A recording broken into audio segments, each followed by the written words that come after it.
council meeting. We will start, as always, with the Pledge of Allegiance, and I will lead us.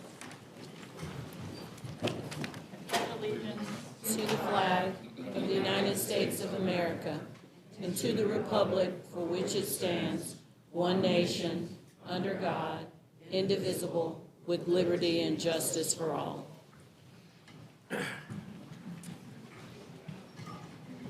All right, next we have the consent agenda. There was nothing pulled on today's agenda. Do we have a motion? Move for approval. All right, all in favor of the motion, aye. Aye. All opposed, nay. So that passes.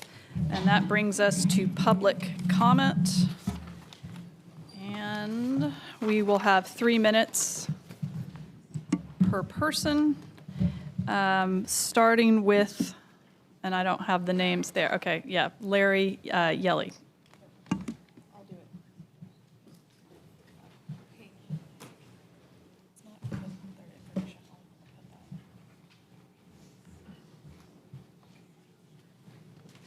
Good afternoon, everyone. Many thanks to Janet, Christine, and Megan for their extra efforts engaging my budget recommendations in the review process thus far. But after 3 workshops, over 70% of city headcount, which is about a 3,000 number, has not been reviewed organizationally. Not included are general government, IT, and all others in the general fund. Nor is $150 million in operating expenses, almost 25% of the general fund. My FOIA revealed $20 million in utility spending not reviewed. In February, city manager stated staff hasn't kept pace with the city growth. It's not correct. Between FY16 and 26, Raleigh's population grew 10%, but staff grew 13.4%, 30% faster, mostly in government overhead, not public safety. If staff workload is argued to be excessive, prove it with overtime data for 2025 and early 26. If the Iran war will have an impact, present the numbers, not general statements. The impact of 400 unfilled positions still hasn't been addressed. They need to be reevaluated, and most of them likely canceled except public safety. At least impose a hiring freeze until budget approval. Withhold additional ECC staff until proven AI technology is fully implemented. Additional inspectors from the staffing study should be offset with service revenue. Leaf pickup is transferred to solid waste, but no reduction in transportation headcount. Service changes from biweekly to weekly, both absurd and need reevaluation. To Megan's question, Ms. Gupta needs to come back quarterly with delivery model updates, not in a year. Essential pavement marking can be done by contractors. With a $25 million general fund subsidy, Go Raleigh reviews are needed on underutilized bus routes, 15% back-to-back yearly increases, additional revenue from new routes and new fares. The proposed $200 million GOB justified by city debt affordability limits is a weak argument, analogous to running up more credit card debt because the approved limit is high enough. The current budget trajectory likely increases property taxes 3 to 5%, service fees 3 to 10%. All of you and I can afford it, but not low-income and working families. The FY26 budget emphasized city employees as the greatest assets, but mentions taxpayers who pay for everything just once, a fundamental mentality problem. Council has 1 month to collaborate and replace the softball questions with a thorough, responsible review and challenge of the entire budget, every department headcount and dollar accomplishments in FY27 plans. Presumably, city manager reviews it monthly, certainly quarterly. If she wants approval for the entire budget, then direct her to review the entire budget, all organizations. Thank you. Thank you. Mamakai Sanders.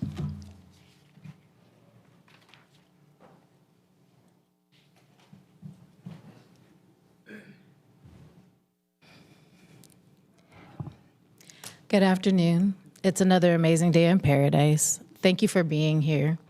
I appreciate this opportunity to speak.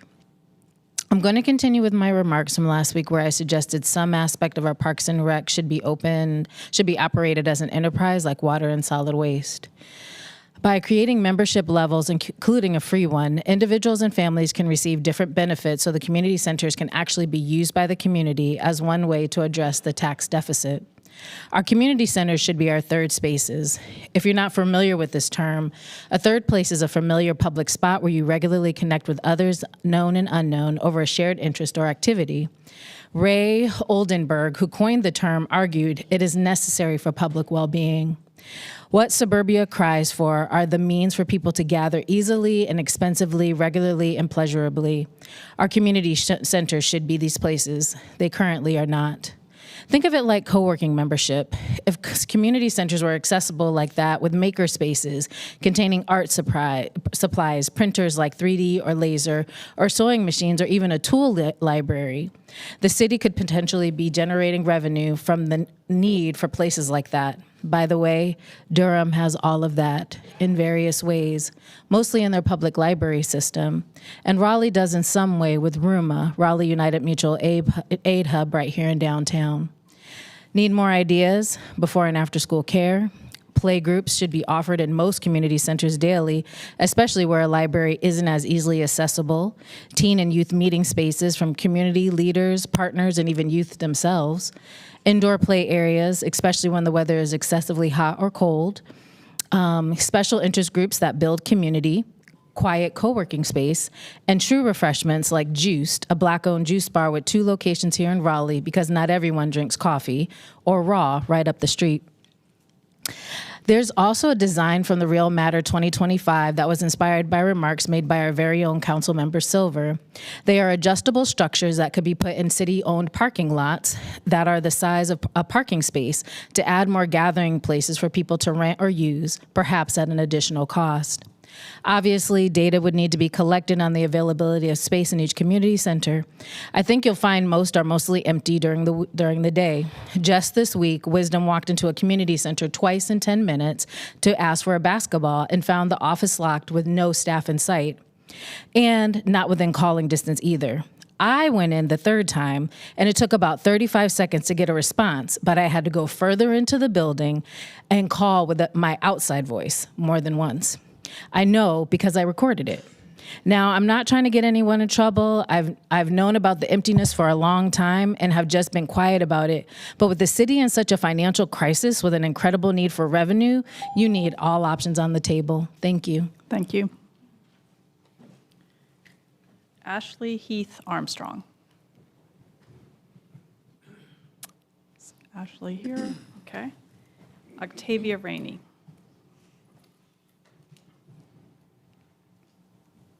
Good evening. First of all, I want to address the shooting that occurred in Town Mall. Number one, I think the city can do a better job. Gun violence is the issue. Gun violence is the issue. When kids can access guns, that's a problem. So what are we doing to stop them from accessing guns? And that is very important. I would like to see more and hear more from the chief about the gun violence. Where are you getting these guns from? It's clear that we have a trafficking problem in Raleigh. So what are we going to do about it? Second of all, we need to have a youth summit. The last time we had a youth summit was in 2008. And that was when Chief Harry Dolan was here, and I and the chief and former James West led that charge. We had over 800 kids, 800 kids. But I had a charge specifically for Southeast Raleigh to bring in 175. We brought in 300 kids. That is amazing. But that was in 2008. That is how the teen center came about, because we heard the cry. We heard it.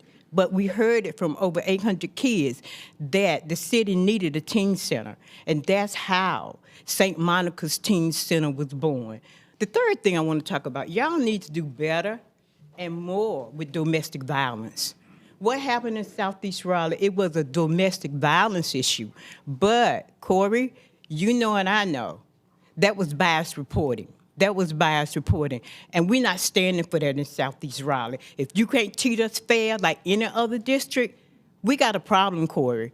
And we want to be treated fair. So me and you, we're going to Channel 5, and we're going to deal with that issue, because you give Southeast Raleigh their prompts and you give them their respect, but don't be doing no biased reporting over here. The city of Raleigh shouldn't even be standing for bias reporting anyway. Last but not least, you shouldn't treat Glenwood Avenue any different than you treat Newbern Avenue, but y'all do it. Do you know that Glenwood Avenue has the biggest discrimination case with 30 complainants now? No, I didn't think you did, but I do, because I keep up with that. But that's what I'm talking about.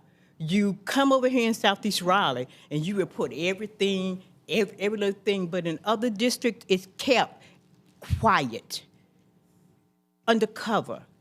You even report domestic violence situations way different in Southeast Raleigh. Corey, that ain't right. You need to treat us fair. That's all I'm asking. Treat us in Southeast Raleigh fair, just like you would do any other district. Thank you. Tile Lansperry. TJ. Apologies.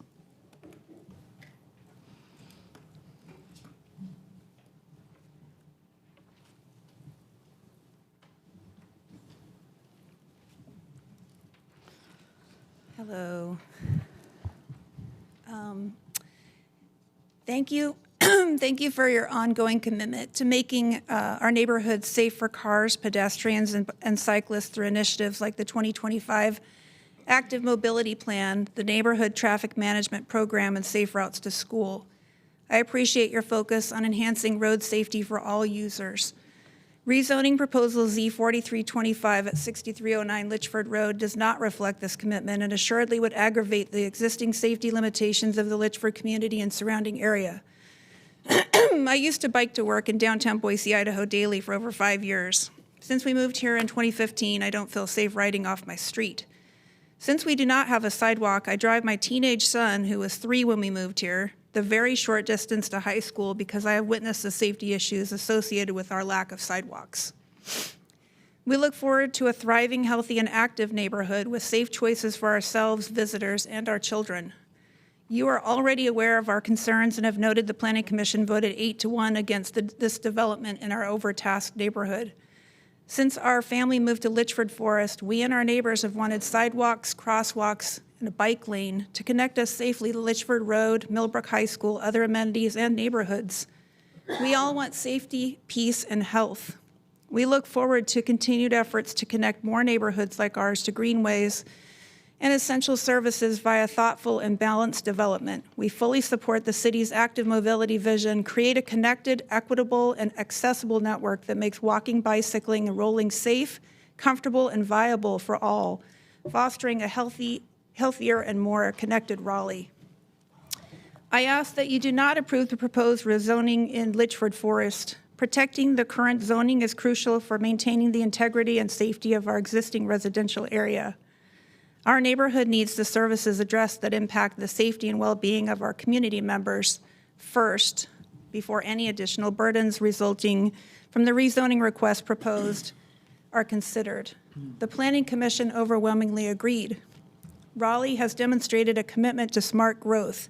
This rezoning request does not meet the standard of smart growth, nor does it commit to be a part of our existing neighborhood in a time of development nor stasis. Thank you for your service and consideration. Thank you. Next, Carrie Bennington.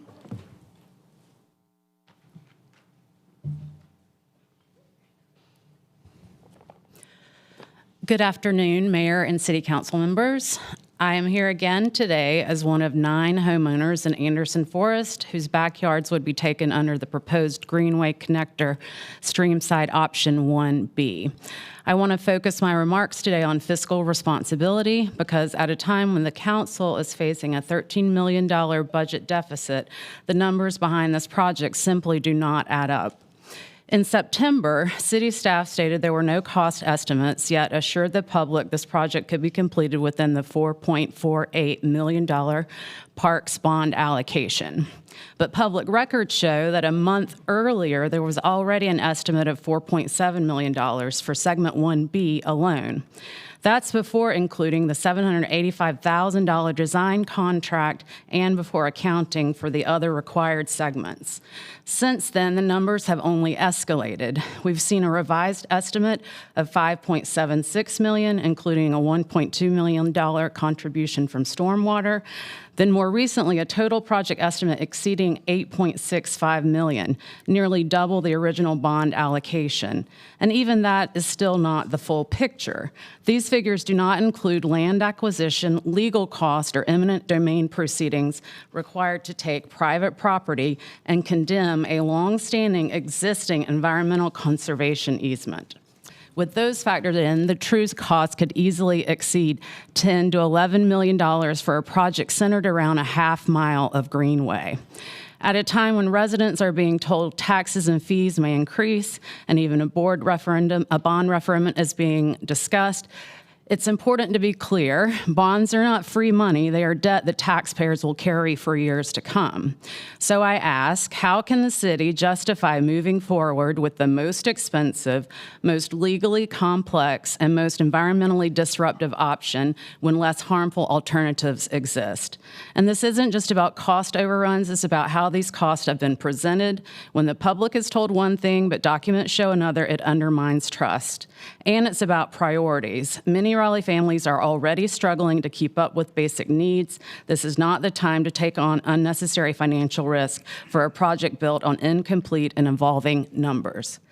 We support Greenways, we support connectivity, but we do not support a plan that relies on misleading cost assumptions, increases financial burden on taxpayers, and places that burden on the backs of a small group of homeowners.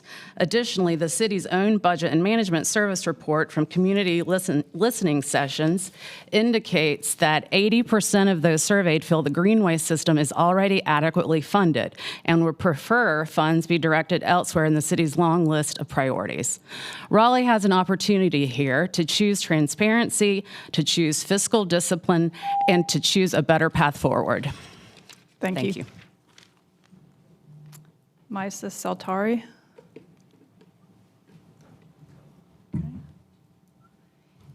Taylor Stewart.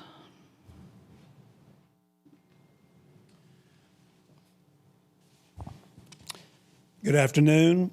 Several times, city staff informed the Greenway Committee and the Parks, Recreation, and Greenway Advisory Board that no cost estimates for the Big Branch Greenway connector had been developed when, in fact, cost estimates had been prepared. Staff also made assurances that the connector would be completed with a $4.48 million of bond funds, which has also proven to be false. It appears that staff wanted a route chosen without cost being considered. Whether buying a car, looking to rent or purchase somewhere to live, or buying groceries, costs are a concern for almost everyone. The public expects our elected officials to be good stewards of public money. Greenway costs must therefore be considered when routes are chosen. This is even more important now with the city's current budget deficit. Bond funds were meant to fund these segments, 3 segments of Greenway, but now the cost of just the one segment through Anderson Forest exceeds the entire park's bond allocation. The city's latest estimate exceeds $8.65 million, nearly double the park's bond allocation, and that's before expected environmental and private property litigation cost. The main cause of projected cost overruns is segment 1B through Anderson Forest backyards. The city incorrectly thought it had a construction easement, but found well into the route selection process that a greenway trail is prohibited by a scenic conservation easement. Less than half of, under 1/2 mile segment 1B runs creekside and is hardly the natural greenway experience portrayed to the public. A trail would threaten a Zone 1 riparian buffer, violate the scenic conservation easement, present public safety concerns, remove trees and vegetation, and require purchase of private backyards from unwilling sellers. The route also requires high construction and ongoing maintenance costs. There are other far less costly greenway routing options, routes without the need for land acquisition that would adequately serve the public. I believe these options were ignored or presented in a biased manner by city staff to induce their rejection. The city even failed to develop cost estimates for a street side route presented in their public survey, even though it was identified as a priority in the Midtown St. Albans plan. The city should look to save several $1 million by using street and sidewalk connectors similar to the Oxford Road, other places throughout the Raleigh Greenway system, or what is now being proposed by Quail Hollow Drive. Thank you so much for your consideration. Thank you. Thank you. Hannah D. Ali. Okay, and Mallory is also not in attendance. Mary Ivy Stewart.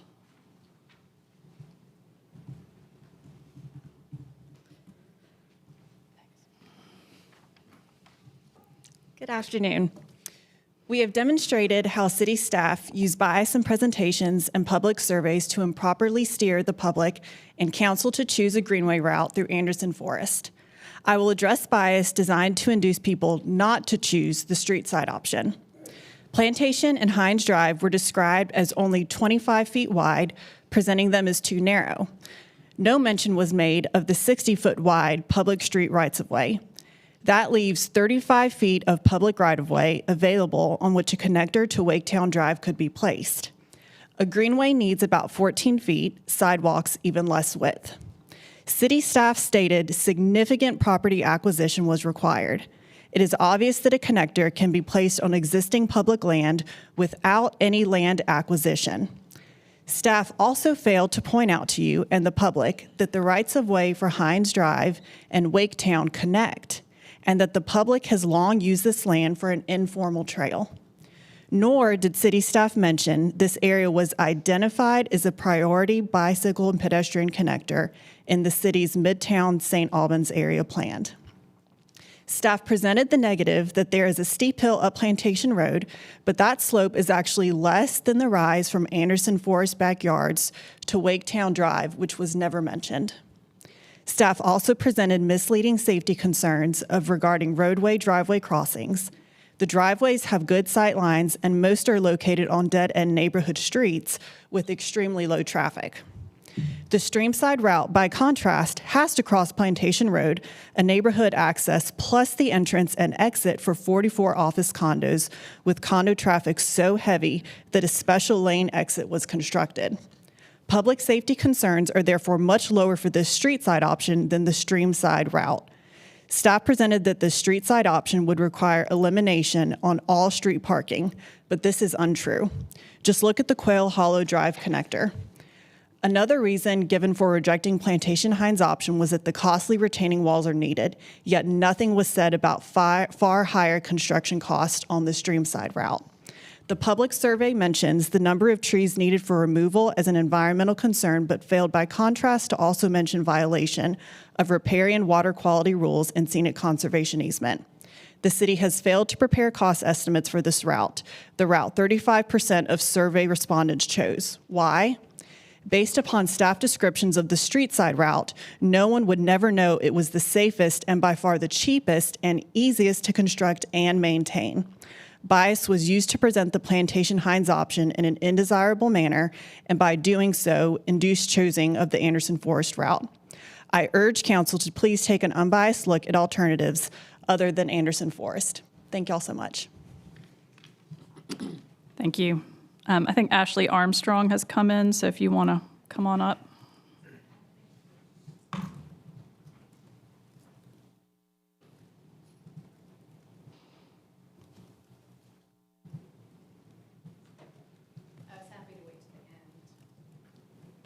I'll just stand. Good to see y'all. It's Ashley Armstrong, yes.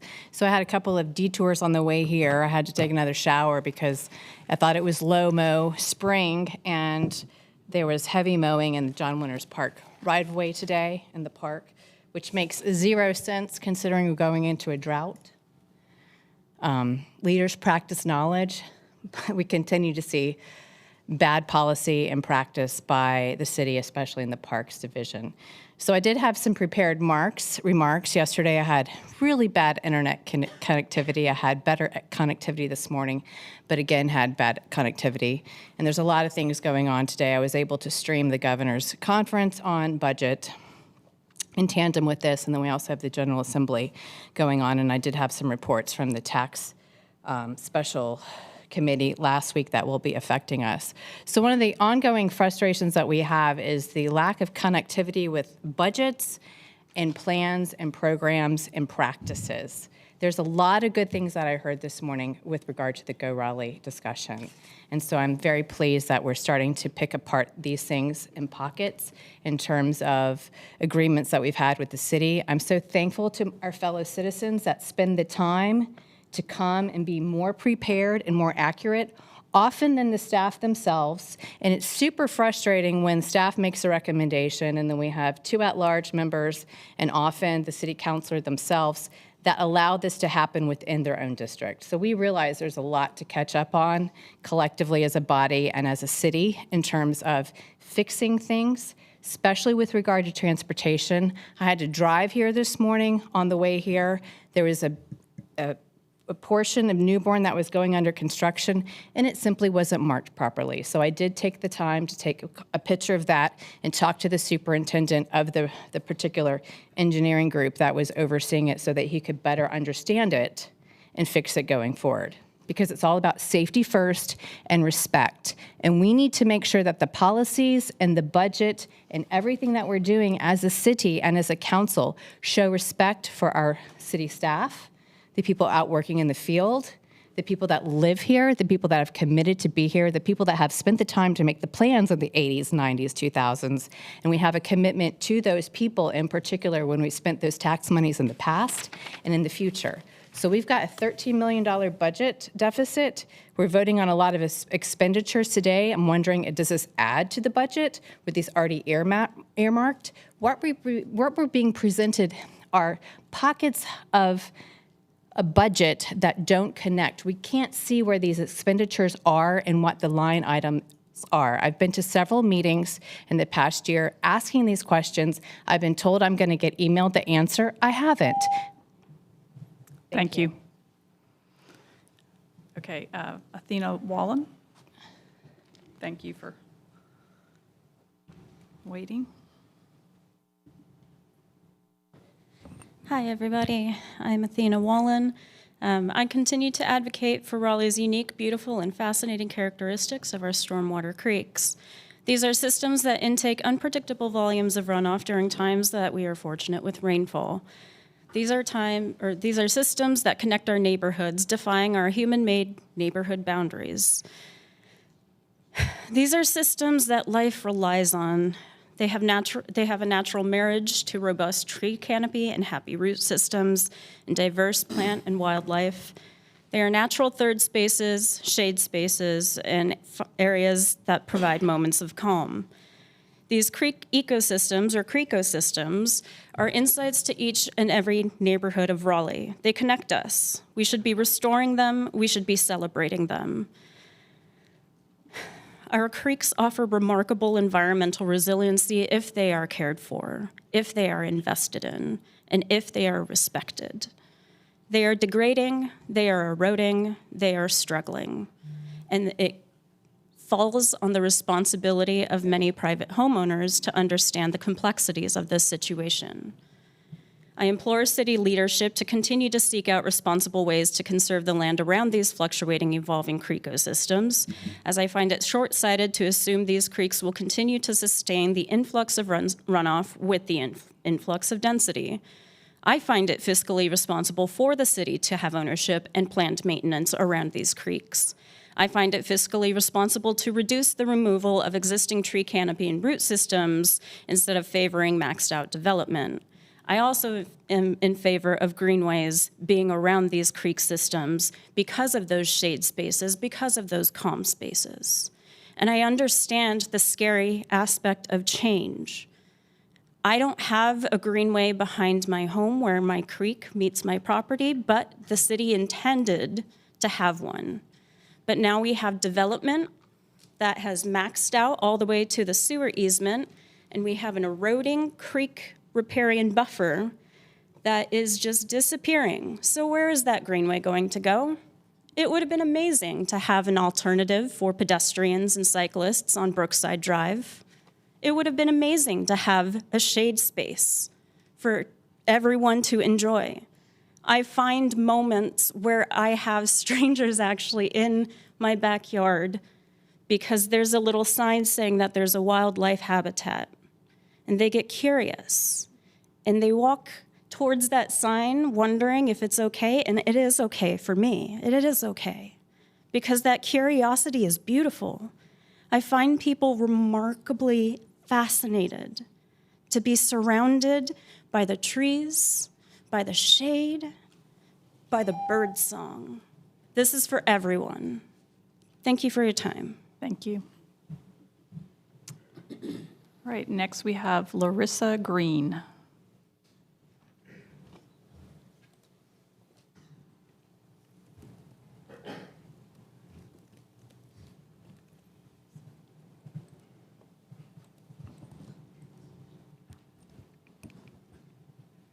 Good afternoon, Madam Mayor and council members. I wanted to take a moment to simply say thank you. I think it is important to recognize that when concerns are heard, staff responds, and when community voices actually make a difference, that we as a city of people share our appreciation.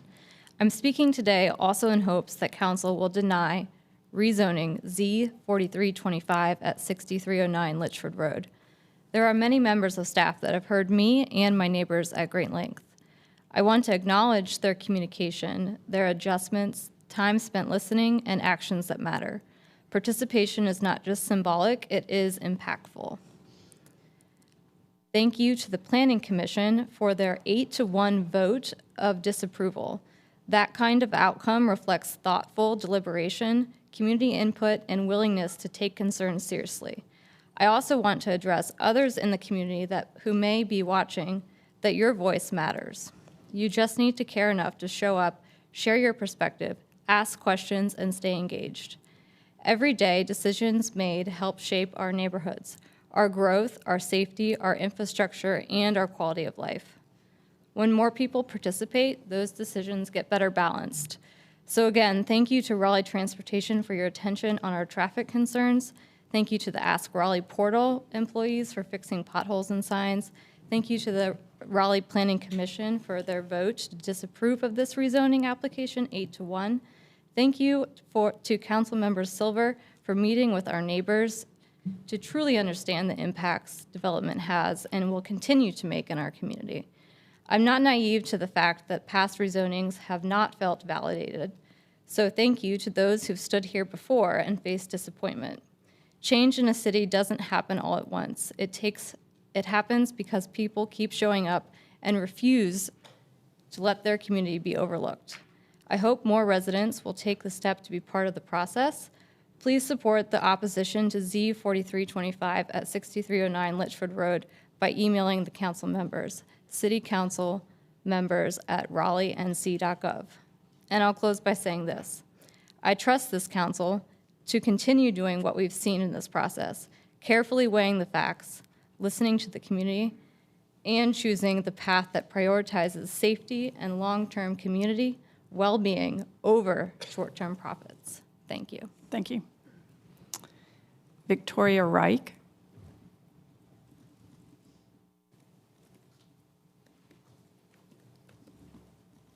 Hello. Hello, I'm Vicki Reich. I have lived in Litchford Forest for 23 years off of Johnsdale, where the rezoning of 6309 Litchford is being considered. I'm a retired teacher from the Wake County Public School System, and our backyard of our home borders the practice field of Millbrook High School. So my husband and I have worked with youth all our life through various nonprofit capacities. And I naturally think of how the rezoning of that at 6309 Litchford would affect the Millbrook High School students. A small street, Johnsdale Place, across the street from the lot being considered, adjoins the east parking lot of the Millbrook High School. And student drivers exit there, while other students and community members are walking on the road because there's no sidewalks. And remember, these are teen drivers with teen emotions and impulses. A few weeks ago, I was forced to drive off the road to avoid being hit head-on Johnsdale. The student driver was swerving all over the road at a dangerous high speed. I wanted to yell at him, but my thoughts went to maybe he didn't make the team, or maybe his girlfriend broke up with him, or something hard is happening at home. So also at the stop sign where they exit the school, the students roll or race through without stopping, assuming others will yield. Recently, I saw a young boy on a bike forced into the ditch to avoid being struck as two cars were passing on the narrow road. This is not a hypothetical concern. Years ago, an 8-year-old girl was killed on Johnsdale. I know the council takes very seriously the responsibility to the school and residential communities to provide safe infrastructure. It takes your dedication and programs like the one I know is Safe Routes to Schools to do so. You also have the enormous job of giving the same consideration for rezoning near Millbrook High School to all the other 33 high schools in Wake County. So I know you have a huge job. I so admire what you do. Thank you for keeping your priorities clear so that our students' safety is of utmost importance and they can succeed academically. Thank you. Thank you. Nikki W. Okay, and then Leon Reich.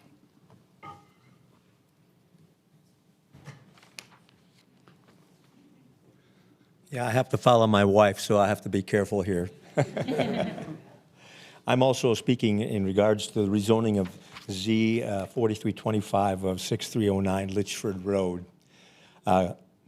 First of all, good afternoon, Mayor and council members. My name is Leon Reich, and I'm retired and have lived on Ravenhill Drive, the only cul-de-sac off of Johnsdale Road, since 2003.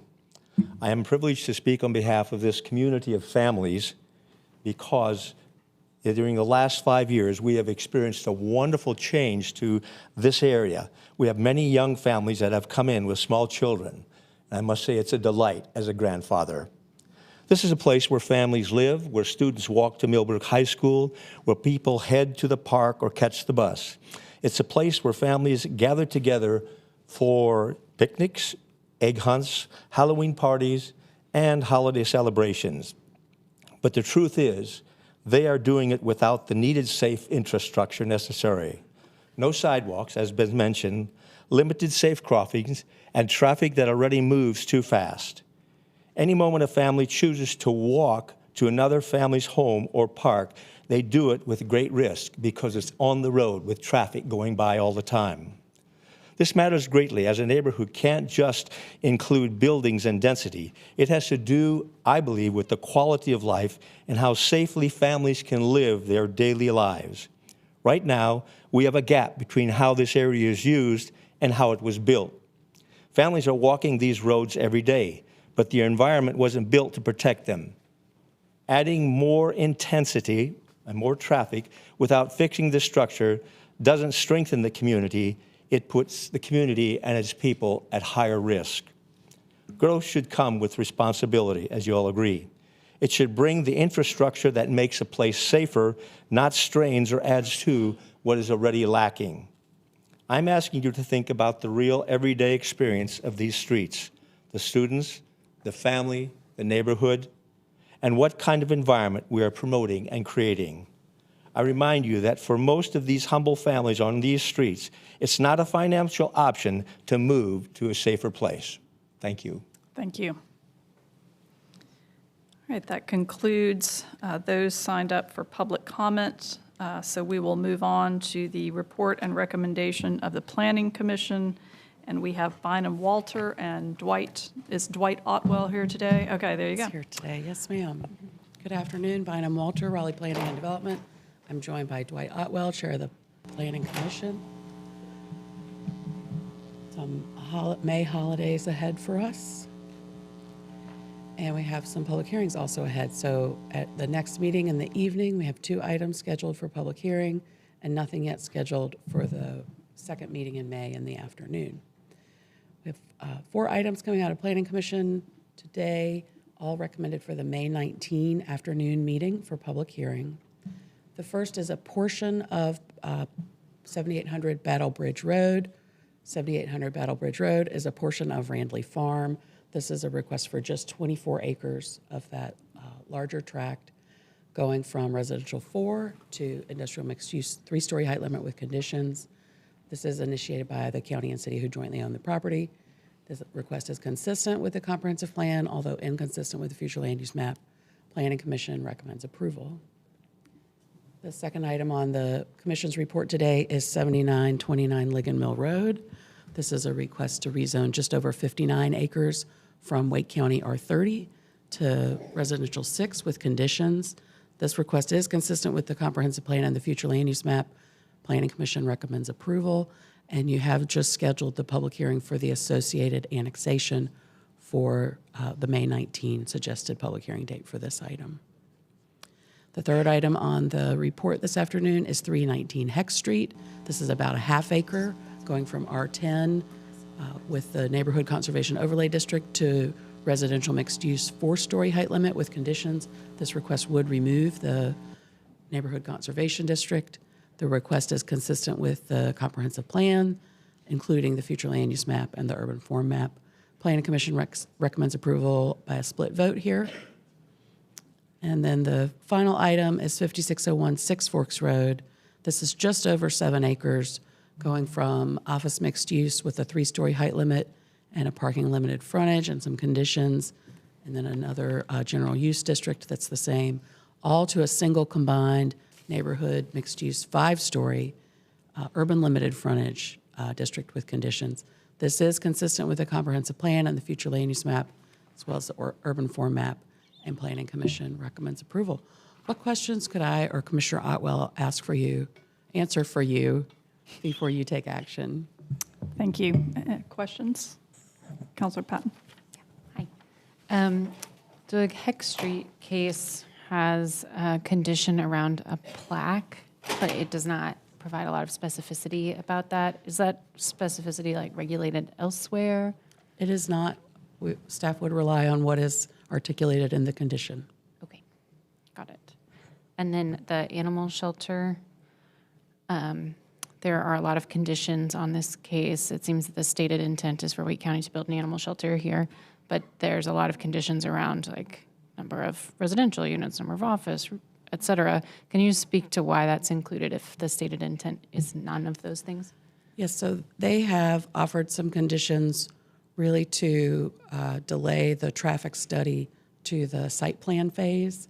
At the rezoning step, the amount of entitlement that they are requesting is, without those conditions, would be very significant and would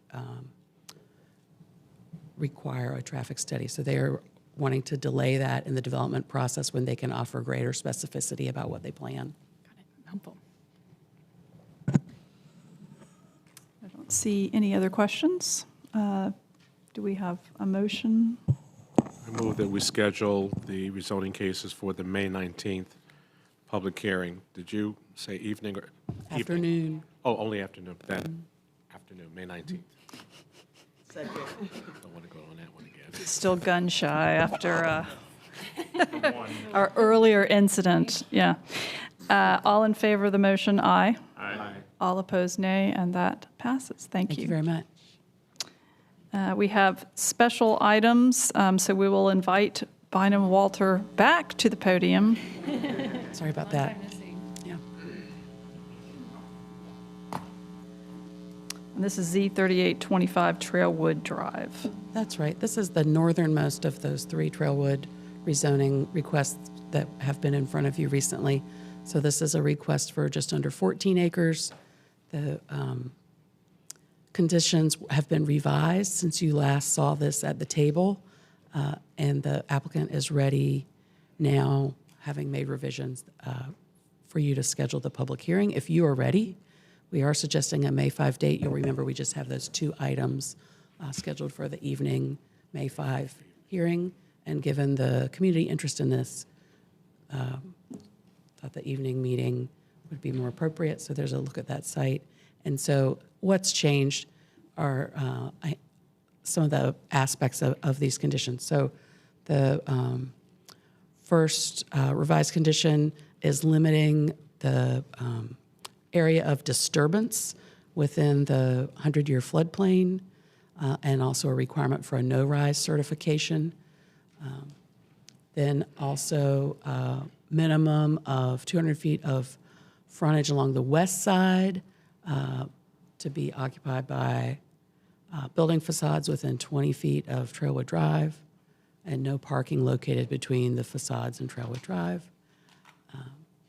And then the final change here on this slide, some regulation, some specification about the type of silt fence.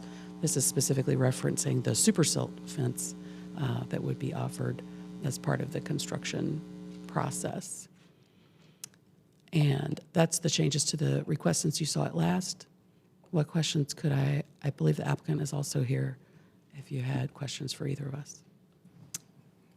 Questions? No questions. Okay.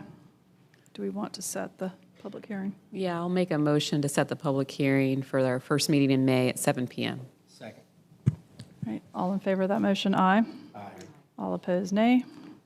All right. Thank you. Thank you. All right, next we have the fiscal year 2027 Human Service Agency grant recommendations, and we have Katie Conyers from Budget and Management Services, Will Hartier from Housing and Community Development, and Robert Courts, the Commission Secretary. Good afternoon, Mayor and Council. I'm Katie Conyers, Grants Administrator in Budget and Management Services. So I'm here to introduce the FY 2027 Human Service Agency grant recommendations. The Arts Commission and Housing and Community Development staff previously presented the FY 2027 Arts and Community Enhancement Grant recommendations at the April 6th budget work session. This will be our last agency grant presentation for the FY 2027 budget process. Quick agenda, the Human Relations Commission Secretary Robert Courts will share a brief overview of the Human Service Agency grant process, followed by recommendations for FY 2027 grants. And with that, I will invite Mr. Courts to the podium to share those recommendations. Appreciate y'all saving the best for last. Mayor, City Council, Raleigh staff, and my fellow Raleigheites, my name is Robert Courts, and I have the pleasure to serve as the Secretary for the Human Relations Commission. This year, I also had the honor to chair the Human Services Grant Committee. The Human Relations Commission worked to promote human dignity, equal opportunity, and harmony among Raleigh's residents. We have the task to promote activities and programs for residents without regard to race, color, creed, gender, age, sexual orientation, or national origin. The Human Services Commission has the challenge to present grants to nonprofits that deliver needed services to low-income residents, including youth, older adults, housing insecure, persons with substance abuse disorders, and persons with disabilities. The Human Services Grant Committee this year comprised of 18 reviewers. We evaluated all 49 eligible applications this cycle, which is a 40% increase over last year's 35 submissions. Applications were scored on program impact, fiscal responsibility, and organizational capacity, consistent with the Commission's commitment to fair and transparent process. Before we make recommendations, the Human Relations Commission has asked me to do two things. One, read a statement on the legacy grants. As part of our review of the city's human services funding, the Human Relations Commission examined the structure and the role of legacy grants within the broader grant-making process. Legacy grants represent a significant portion of the total funding, approximately 40% of allocated dollars. However, through both our review and the city's response to our inquiries, It is clear that there is no documented origin, formal criteria, or established rationale for how organizations are designated as legacy recipients. Additionally, there is no clearly defined role for the Commission in reviewing these awards, and questions regarding potential conflicts of interest remain unaddressed. While the organizations receiving legacy funding do provide valuable services to our community, the absence of a transparent and documented framework creates challenges in ensuring equity, consistency, and public trust, particularly when smaller, community-based organizations compete for limited remaining resources. In light of these findings, the Commission respectfully recommends that the Raleigh City Council establish clear written criteria for the legacy designation, conduct a formal review of all legacy-funded organizations using consistent evaluation standards, develop the appropriate role for the Commission in this process, ensure transparency and conflict of interest safeguards are clearly articulated and followed, and consider whether the allocation structure aligns with the city's goals for equitable distribution of public funds. We offer these recommendations in the spirit of strengthening the city's grant-making process and ensuring it remains transparent, accountable, and aligned with the needs of all residents. Thank you for your consideration. The council also asked me to remind you that the grant committee alone requires no less than 6 meetings outside of the monthly HRC meeting.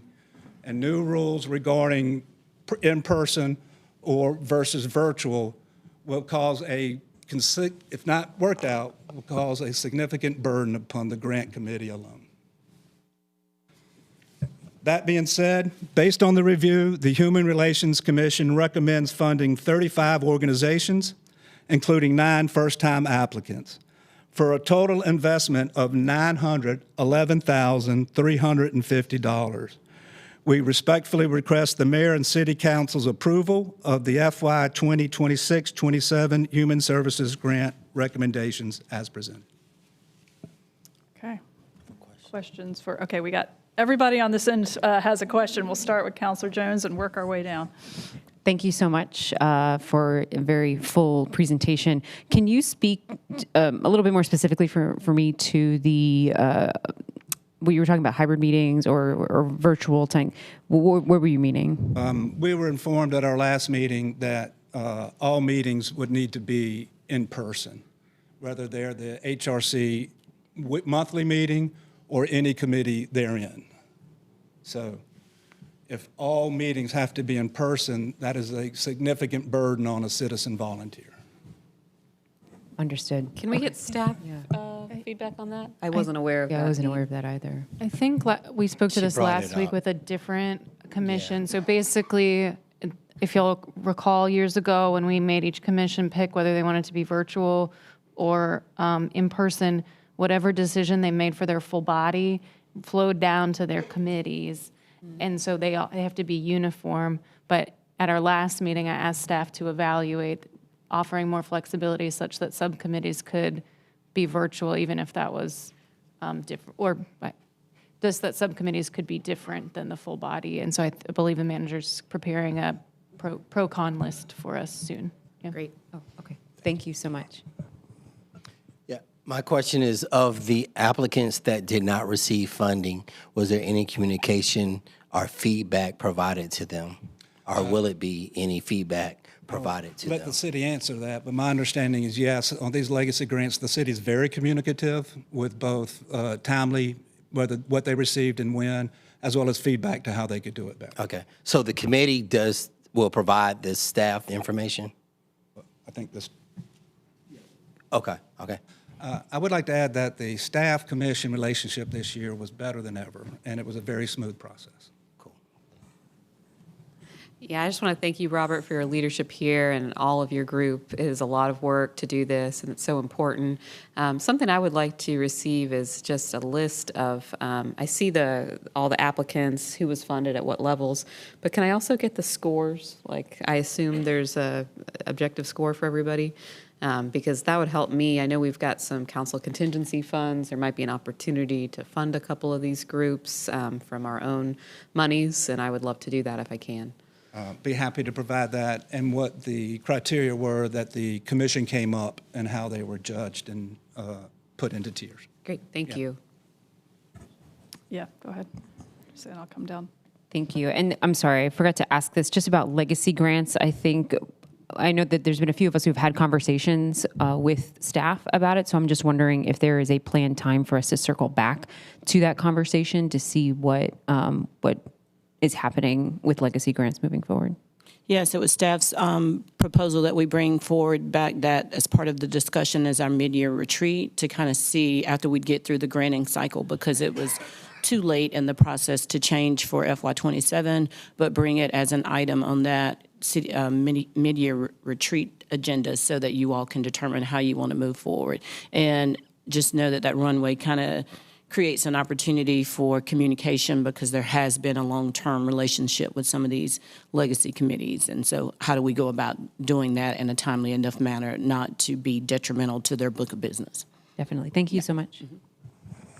Okay, coming down this side, Councilor Patton. Yeah, I was just building on that. Wanted to make sure we had next steps to address the request from the HRC. I think there's probably a lot of ways to skin the cat, and certainly acknowledge the good work done by both our legacy recipients and the competitive applicants, I think.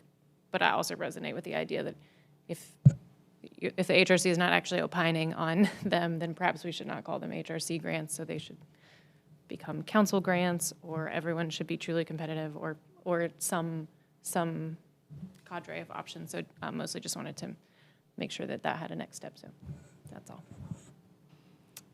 Any other questions?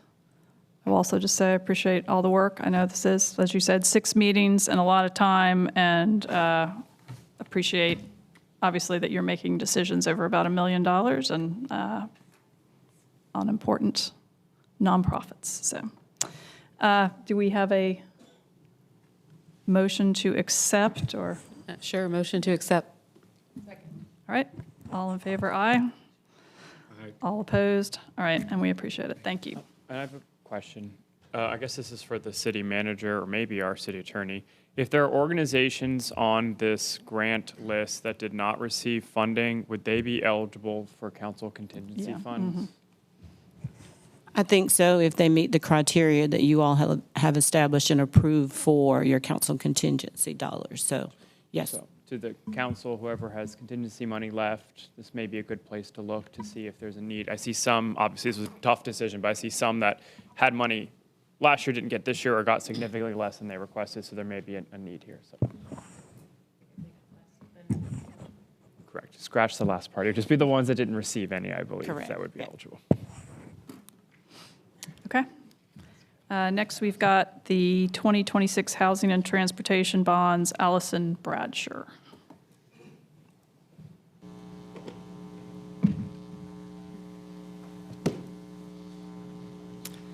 Good afternoon, Mayor and Council. I hope you are well today. Allison Bradshaw with the Finance Department. So here's our agenda today. I'm going to cover the timeline to place a general obligation bond on the ballot this November, discuss the city's debt affordability, provide the categories of proposed spending, bond language, and then I'll end with next steps. So council will recall that there is a total of 4 votes required to place a bond on the ballot, and today is vote number 1.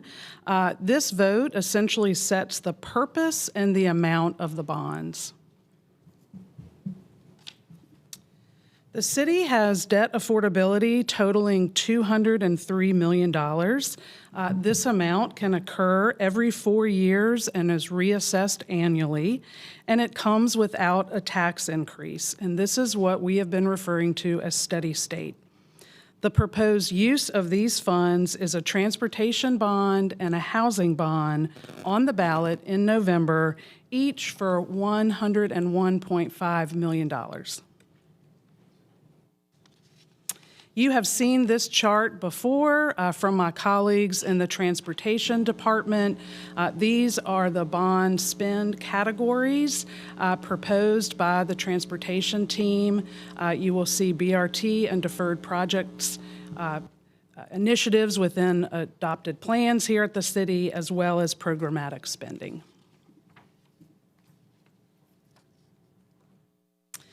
Here is the bond or the ballot language. I won't certainly read it to everyone. This is language that the city has historically used and essentially covers all of those initiatives that I just showed on the previous slide. For housing, again, at $101.5 million, these are the spending categories that have previously been shared by the Housing and Community Development team and include housing development and preservation, home buyer assistance and preservation, homelessness response, and major project development. Here is the housing bond language that would go on the ballot November 3rd. Again, I'm not going to read this to everyone, but this is language that the city has consistently used on our prior housing bonds. And again, covers all those initiatives that I just talked about on the prior slide. The General Assembly passed requirements under what's referred to as the Bond Transparency Act that specific information be required on the ballot, and this applies for all ballots after January 1 of 2024. So this is the first time this incremental language will be included for any Raleigh bonds. And essentially, there's two components.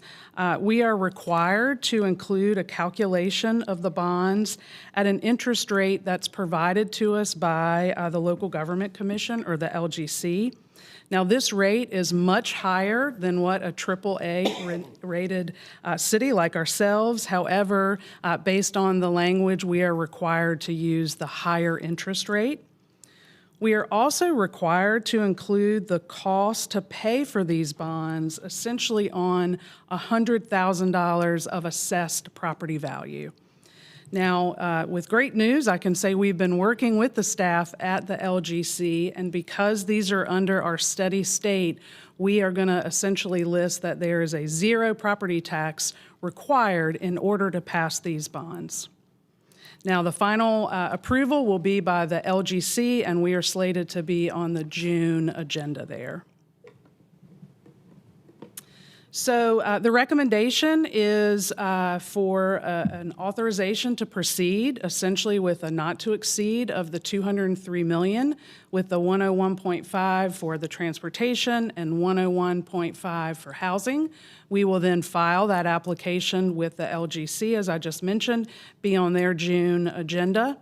And then the next steps would be vote 2 and 3, which would occur on May 5th. That one would be on your consent agenda, and then May 19th would be a public hearing. And with that, I am happy to answer any questions that you may have. All right.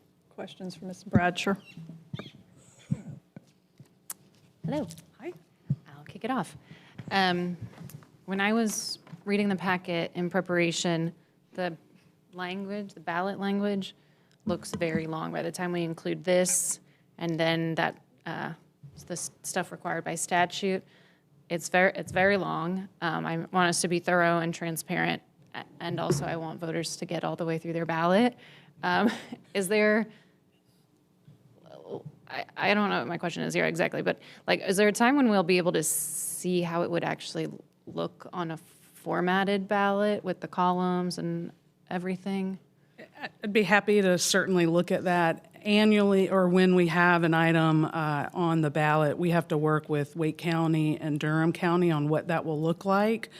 So that may be some time away to actually, I believe they commonly post out what your ballot will look like, but I feel like that is much closer to election time. Yeah. It is. Okay. Yeah.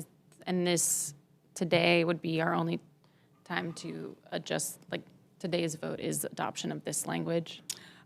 Yes, I mean, and essentially, we work with bond counsel on this, so I'm very confident that this covers all those categories of spend. And essentially, this language is pretty commonly used across North Carolina on the ballot, so I would not be aware of anything else at this time that we would need to add to the language. Oh yeah, I wasn't worried about adding anything. Taking away. Kind of subtracting, yeah, exactly. Yeah, and I think they are intended to be broad, right? To have those categories to make sure that we can really fulfill the mission of what the bond is meant to do. And I do have a question for transportation, one for transportation and one for housing staff too. Okay. There'll be questions you both have, I'll put them both out there while you all make your way to the podium. I have asked them before, but just in case this is the first time anyone's tuning in, just to repeat.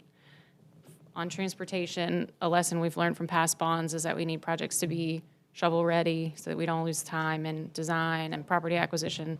So asking transportation staff if you can just speak to shovel readiness of the projects presented through this bond. So yes, if you go back to that to that list, and I can pull that back up from transportation standpoint, as we discussed during that work session discussion, what we've got here with the BRT and deferred projects, are projects that we would anticipate we would consider shovel-ready. We're continuing to work on those and are positioning those to be ready for construction and bond expenditure within the window of the bond order. Thank you. And for housing, we have a lot of community interest in running a much larger housing bond. And as you've shared with us in the past, but hopefully you can share again, you know, if you had double the money, would we get double the affordable housing in the available time? Or why this size? What are additional constraints, et cetera? Sure. So this size was chosen and thought through,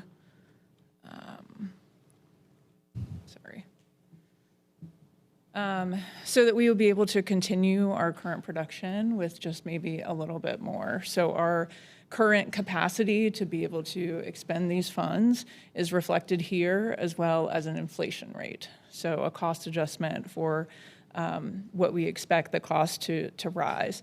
So because this is a 4-year bond, we need to have an amount of time to be able to spend those funds down.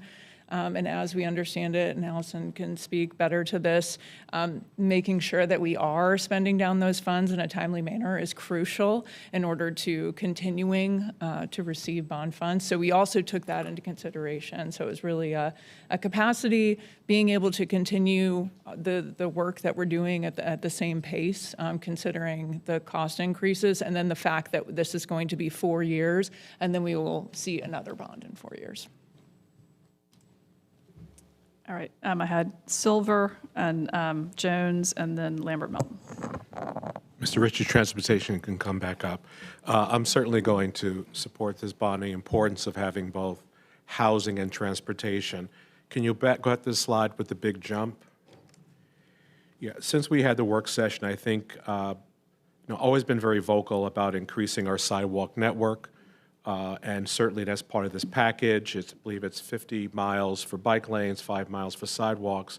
But look into the future, I'm certainly even now with our conversation about the frequent transit areas and having sidewalk infrastructure to get to those transit stops, safe routes to schools, as we heard today with the case around Litchford Forest, just to continue to emphasize the importance of the sidewalks. Can you share with me in that plan about the sidewalks, how they are prioritized? Again, we're very pleased with what you selected about filling gaps and connectivity, but in terms of your overall approach, because we are hearing issues about frequent transit areas and safe routes to school. So certainly as we put that plan together, looking at those connectivity to those destinations, schools being one of those, certainly that connectivity to transit really started to raise that prioritization.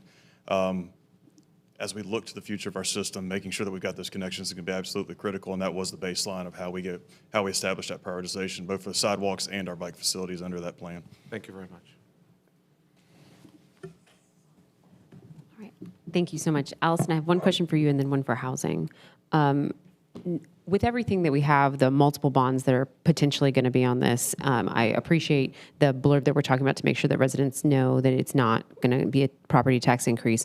But are we the main messaging on that, or do we partner with other organizations who can help us deliver that message to voters so that they understand that there are differences in those bonds that are going to be presented on the ballot? Yes, I mean, we can certainly do on our website more of the facts, but typically in the past, the chamber has been a sponsor of getting more of that message out and support for the bonds. Okay, great. Thank you so much. And then just one question for housing. In that vein of getting partners, when I look at those buckets that we have and for the major projects and things that some organizations may want to apply for, is there anything that they need to do right now, or we need to wait until we partner with them until the bond passes? Or is there, maybe they can help us with the messaging and things like that? How would that relationship, how would they get to partner with you in that? Sure. So when the bond funds are available to us, that is when we will then program them. And we have a pretty extensive listserv, but please, I mean, I would say anyone to feel free to reach out to us to make sure that you're on that listserv so that you receive communication so that you know when funding is available. I do want to go back to the prior question too, because I failed to mention that in addition to keeping our current production, we also wanted to add funds for homelessness response per council, and then also for that mixed income development. Thank you so much. Okay, so Lambert Melton, and then we'll go to Mayor Pro Tem. Just wanted to add a few comments. This entire council met in two separate groups with a large number of faith-based community leaders and who were advocating, rightfully so, for as large of an affordable housing bond as possible. And we, I think, had a very productive dialogue. And one of the takeaways that I took from that conversation, I wanted to just highlight for anyone who's listening now, is that, for most folks, housing and transportation are their two highest costs of living. And if we were to increase the housing portion of this bond package, we would be taking from the transportation portion. And the transportation portion here is going to connect a lot of these housing developments to jobs and critical resources. And if you look at the bond considerations for transportation, it's bus rapid transit to major projects, which is also, if done correctly as it should be, going to facilitate a lot of privately funded affordable housing with our transit overlay zoning tools. The big jump for sidewalks and bike facilities, as Councilmember Silver pointed out, we approved several hundred unit affordable housing private development last meeting that is not connected to any transit stop by sidewalks. And so I think we do have to look holistically here. And so, I can't see a way for us to trim this transportation bond to put more towards housing because they're working together in partnership and these transportation needs are critical. The second point I wanted to highlight is we leverage our housing bond money in a way that the impact of $101.5 million is much greater than actually $101.5 million. On the transportation side, we're getting $100 million. We'll be spending $100 million to actually build transportation projects and infrastructure. On the housing side, we take our money and leverage it. And so if you look at those bond categories, the major project development, the housing development, a lot of that is public-private partnerships. And so we put a portion of the funds in so the project can be delivered, but the other funding mechanisms are contributing more. And so our affordable housing money actually goes much, much further than what it looks like on its face. And so I think that's important for the public to know also. And I will end with saying that I do think the steady state $200 million every 4 years is a much better way to be programming bond revenue. It's predictable for the public. It does not trigger any tax rate increase, which is very important right now when folks are struggling for costs of living. And the last housing bond we had was $80 million, and that was in 2020. So that went 6 years for $80 million. This will be $101 million for 4 years, with the potential to do at least that again in another 4 years. And so for that reason, I'm very supportive of this package. But I do understand the community concerns and calls for more. I think this is where we need to start. Yeah, I just want to kind of continue on that. We've had some really important conversations about what these numbers ought to be, and affordable housing is such a priority here. I remember sitting down with Marshall when I first got on council saying, why don't we just double our penny for affordable housing? Just let's do it. And what I learned and have come to understand is that we do have to work at the pace of our partners, because it's us, it's the county, it's the state, it's private capital dollars, it's nonprofit affordable housing developers, it's churches, it's every property owner that wants to get in there. And so we have to kind of go, again, at the pace that makes sense. And I think this will help us keep that steady pace going. And then on the transportation piece, sidewalks, also to Councilmember Silver's point, are so important. I believe about half of our city streets do not have them.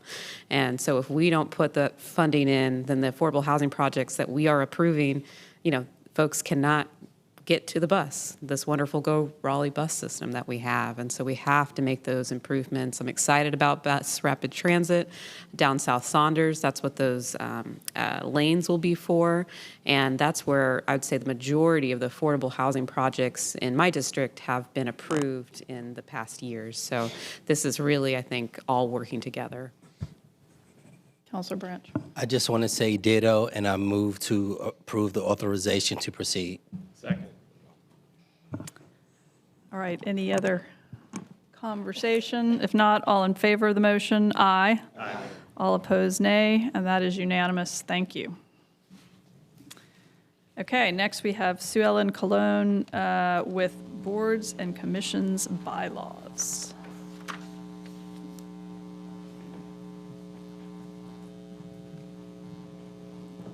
Good afternoon, members of the council. Ellen Colon with Community Engagement Department. Okay, and I am here for a third time to introduce the third batch of bylaws. Okay, and just as a reminder, the first bylaws approved were the Storm Management Advisory Commission, Environmental Advisory Board, the Raleigh Historic Development Commission, that was on January 20th, and the second batch was the Planning Commission Rules of Procedure, Design Review Commission, and the Board of Adjustment Rules of Procedure. And today we bring to you the bylaws for the Parks, Recreation, and Greenway Advisory Board and the Historic Resource and Museum Advisory Board. Are there any questions? Move to adopt the bylaws. Yeah. Okay. Appreciate your work on this. All in favor of the motion? Aye. Aye. All opposed, nay. Thank you. Thank you. Okay, next we have the report and recommendation of the city manager.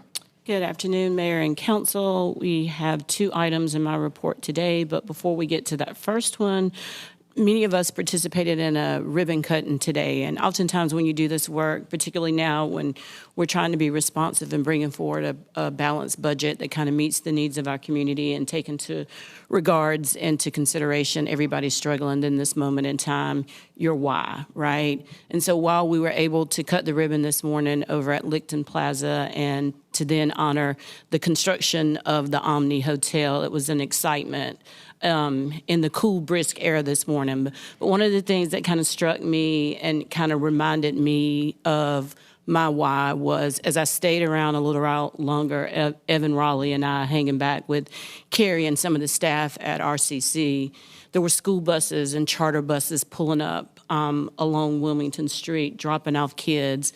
And in fact, we found out that there are 1,600 kids coming today to the symphony. Being a past member of the State Arts Council, that was one of the things that we did. We funded opportunities for kids in rural communities who wouldn't otherwise get the opportunity to participate or actually go to a symphony or a ballet. And so as those 1,600 kids were getting off the bus, very well behaved, I might say, they were lined up, and we had an RPD police officer out there giving every single one of them a high five. That moment reminded me of my why, right? It's never easy, it's complicated, it's messy, it's emotional, it's hard. But to see the kids interact with the police officer in that way in a positive light reminded me of why we do this work in the vein of public service. And again, we don't get the accolades and we don't do it for that. We do it because we want to make our communities better for the future. So for the 1,600 kids who will undoubtedly probably end up over at Dix Park today and have lunch after after the symphony. Thank you for choosing us, and thank you all for the opportunity for us to provide and do that service for our community. So with that, the first item today in my report is the Safe Streets for All Comprehensive Safety Plan, and we have Sean Driscoll from our Transportation Department here to present this item. Thank you. Good afternoon, Madam Mayor, City Council. Sean Driscoll, Transportation Department. So this is a follow-up from the March 17th work session where I highlighted the findings and recommendations from the completed Comprehensive Safety Action Plan. So for this presentation, I'll do a quick overview of the action plan, a timeline of where we've been the last month, the staff recommendations, and the next steps as an implementation grant I'll touch on. So again, the action plan is a roadmap that we're going to utilize for at least the next decade or so to reduce serious injuries and fatalities within our transportation network. So the focus areas of the plan, again, the high injury network and high risk network is our proactive approach. We have our safety countermeasure toolkit, which is the recommended improvements we're comfortable using to address crash patterns. Lots of priority projects within our high injury networks around schools, engage with Wake EMS, RPD, fire for emergency response and enforcement strategies, and then the policy recommendations to update the UDO and our street design manual in the future to include safety recommendations. So we presented to y'all in March, and then since then we've circulated the plan to the stakeholders and the task force for review and comment. We then finalized that plan and then put it on the completed plan on our Vision Zero webpage for public viewing as well. So why I'm here today is to request adoption of the resolution endorsing the Comprehensive Safety Action Plan. The big thing for that is a requirement for us to pursue Safe Streets and Roads for All implementation grant funding. And what the implementation grant is the kind of the phase two. So phase one was the development of the plan. Phase two is the design and construction funding we can pursue. But our grant application will have a more comprehensive approach to be more than just design and construction. It's also going to include enforcement, improvements, emergency response, buying equipment, materials for some of those frontline workers, and then lots of like public engagement and outreach to address some of those dangerous driving behaviors that I touched on, like no seatbelt and speeding. So with that, I'm happy to answer any questions. Okay, starting with Councilor Branch. Yeah, definitely. Thank you for the report and all the work that you all have been doing. My question is, what plan or system is put in place so in 3 years or 4 years or 5 years from now, the plan is still current? Is there an amendment process, or is there a time where we'll come back and say, hey, let's review the plan and make updates to it? Yeah, that's a good question, because the plan is a snapshot. The high injury network is a snapshot. That's our reactive approach. It's based on crash data from 2013 to 2023. Mm-hmm.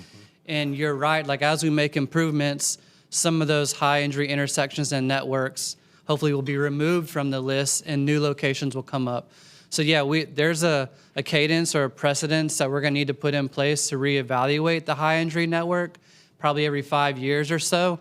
When we put together crash diagrams, we look at 10 years of PEG crashes and 5 years of vehicular crashes to identify a crash pattern to make a safety recommendation, to address that crash pattern. So yeah, every 5 years, the high injury network should be evaluated, but the high risk network is that proactive approach. So as we're addressing the known issues, we're also trying to make improvements within areas that are on the high risk network to get ahead of, a crash pattern from developing. So yeah, we will be reevaluating the high injury network probably every 5 years or so to see as new locations pop up. Okay. And my last question, as new development occurs, are we asking, or is there a way for some of these design standards and things to be included within that development so we don't have to go back and retrofit? Yeah, so when we update the street design manual and the UDO, that will be easier.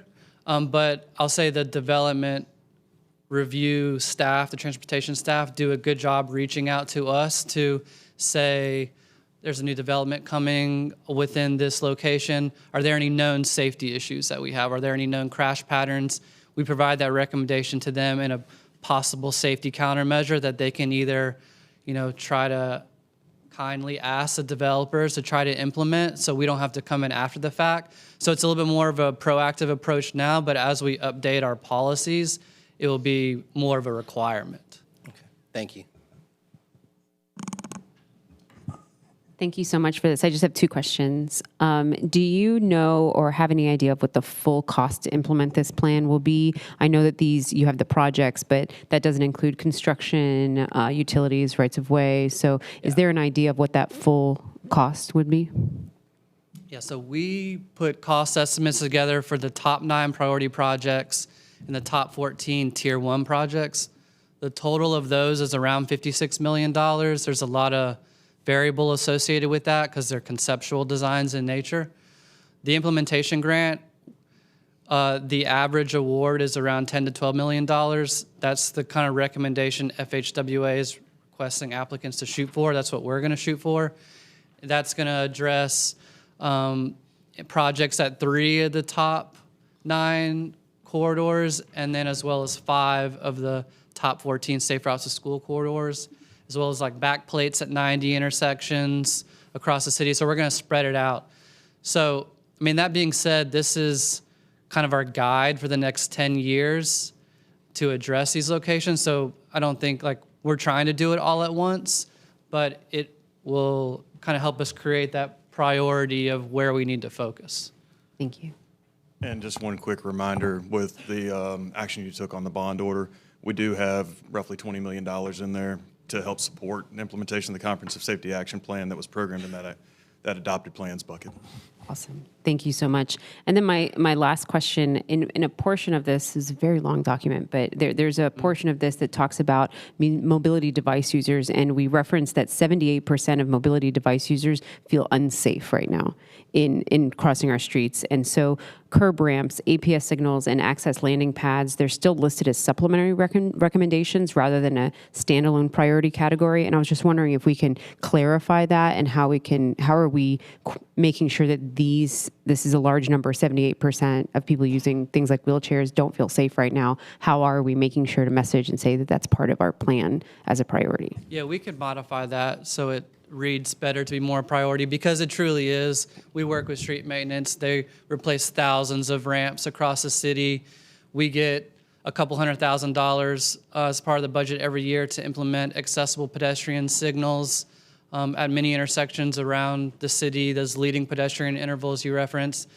The increase in the pavement marking budget we just got for high visibility crosswalks and stuff like that. So given the resources we have, we spread that out as much as we possibly can and focus within the areas that are going to have the highest safety need, which will have the greatest impact to improve public safety. Awesome. Thank you so much. Anybody down here? All right. Well, we need to adopt a resolution of this great work. All right. All in favor? Aye. Aye. All opposed? Thank you. Thank you. Okay, and the second item is rental development application for funding recommendations, and we have Annie Bauman Mitchell from Housing and Community Development here to present this item. Good afternoon, Mayor and Council. Excited to be here this afternoon to discuss our rental development funding recommendations. Today I'll start with a brief overview of the program, followed by the summary of the proposals we received, and end with our funding recommendations. Our rental development program, established by the city, provides low-cost financing to support affordable housing developments. A key here is our financing impacts the development costs, which, as you can see from this slide, impacts the overall expenses to operate a property, which then lowers the rent. If there is a reduction in hard costs, which have fixed payments and higher interest rates, we're able to lower the financing for a project, which means the expenses to operate the project are lower, and then the rents are lower. Our program is primarily designed to operate with the Low-Income Housing Tax Credit Program, which is operated through the North Carolina Housing Finance Agency. The Housing Finance Agency receives a limited number of tax credits that they can award to projects each year, and the city's gap financing provides a crucial role to those projects, as demonstrated through these kind of designs, you'll see that in a traditional market rate project, the hard debt is a much higher portion of the overall capital stack. Whereas in a tax credit project, the combination of our soft debt and the tax credit equity lowers the hard debt, which then lowers the amount of rents that the project needs to sustain themselves. The next two slides, we're going to provide a brief overview of the financing terms for our City of Raleigh loans. As you'll see in the memo that was attached to this item, there are typical varying terms for the projects that the city will award. However, staff expect these terms to be supported by the financial model. For most of the City of Raleigh loans with the low-income housing tax credit projects, the interest rates are typically around 1%, with the terms fluctuating anywhere from 20 to 40 years. Staff will accept variable payments, but that needs to be supported by the financial needs of the development, and most of the loans will include some type of balloon payment at loan maturity. Staff anticipate that city funding and, if present, county funding will be subordinate to any type of private construction or permanent financing. City and county staff often collaborate with one another to determine whose lien position will be higher, given which entity has a larger amount of financing in that particular project. Staff do anticipate that the city's loan would be entitled to all protections provided by the North Carolina law for subordinate lenders.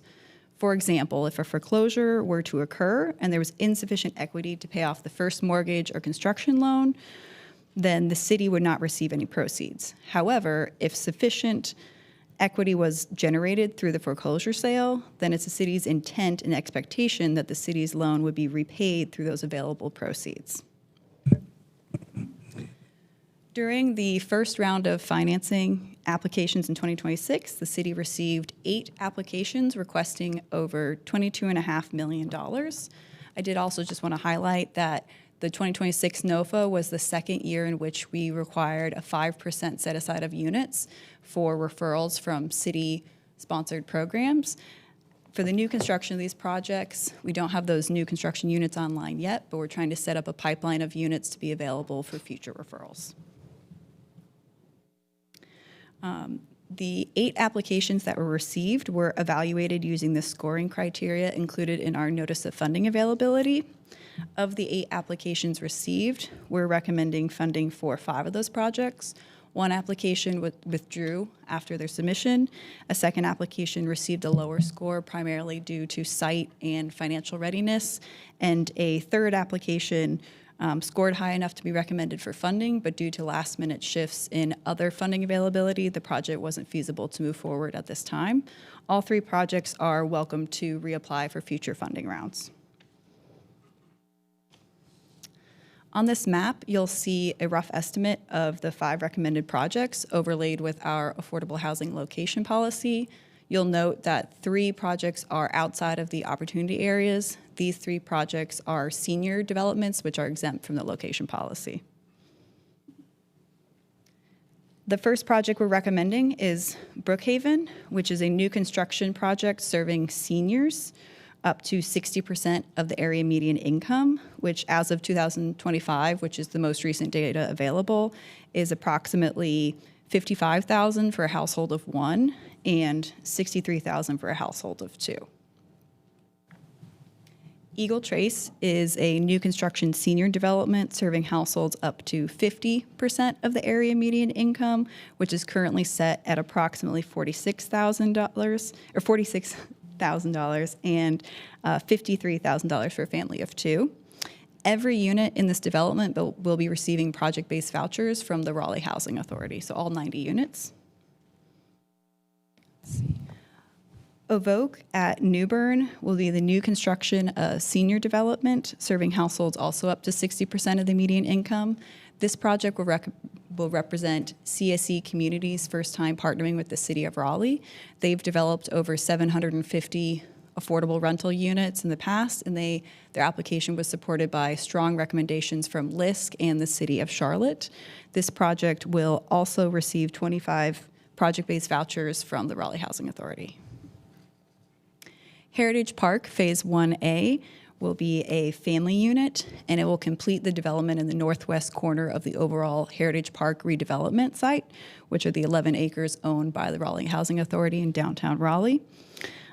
Heritage Park 1A is the only project that does not include the 20% AMI units. Those units are not required as part of the NOFA. They're optional for the project to receive additional bonus points. City staff discussed with Brinshaw, the development partner, along with Raleigh Housing Authority, and based on Raleigh Housing Authority data, their experience is that individuals receiving project-based vouchers typically earn around 15% of the area median income. So that was their discussion point there. And this project will be receiving 28 project-based vouchers.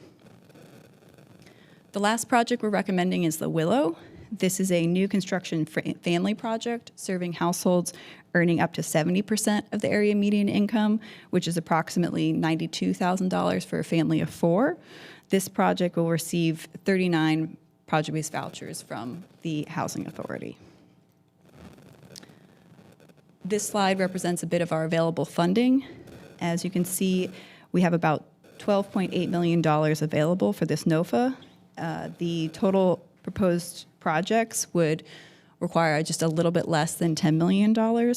And if council approves these funding recommendations, we would have about $2.9 million, which may be enough for a second round of funding in 2026, depending on the viability of the applications that we receive. And with that, we would like to request council to authorize the conditional commitments of $9.9 million for 491 units in 5 projects. Thank you, and happy to take questions. Thank you. Questions? Councilor Fort. Just one quick one. With Heritage Park 1A, is this the second phase? Correct. So we went in a bit of a reverse order, but phase 1B was last year. That's the senior development. This is phase 1A. So combined, those 2 developments will complete that northwest corner of the overall site. Okay, thank you. Councilor Patton. Hi. I noticed that several of these projects are senior developments, and not to say I understand these are a moment in time, but it got me thinking about our broader overall split between senior affordable, family affordable, and sort of like not just for everyone. And so I was curious, like, how you think through those splits, and then as like generational or population change occurs over the 40-year life of these deed restrictions, like, how do we kind of recalibrate to make sure we're always like in balance for our populations that we need to serve? Certainly. So a lot of each cycle is dependent on the applications that we receive. So for example, in 2025, of the projects that we recommended for financing, I believe 5 out of the 6 were family units. So a lot of that is cyclical. Other components take into account what's supported with the North Carolina QAP, the Qualified Allocation Plan that guides the tax credit developments.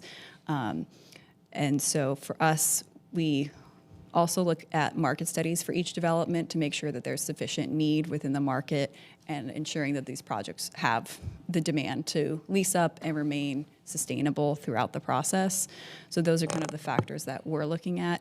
As far as potentially changing populations down the road, the city does record deed restrictions associated with our projects, and those do list the income along with the intended population. If there were to be a request to change that population in the future, that would have to come back to the city, most likely to city council for approval to change those deed restrictions. But I think a bigger component would be the deed restrictions that are associated with the tax credits are extremely difficult to amend. Not to say that it's impossible, but any changes to they often call it the LORA, could potentially put the tax credit allocation at risk. So any changes would have to be approved not only by the city, but also the other lenders, including the Housing Finance Agency, and they're beholden to a lot of IRS regulations. Yep, we'll go down to Mayor Pro Tem and then Branch. Yeah, and not a question. I just wanted to reiterate, some of the costs that are here and who is paying for these developments. In all of these projects, the city is, really a small player. So we're contributing anywhere from 3 to 10% of the total cost of these projects, and it's more on the 3%, 6% side.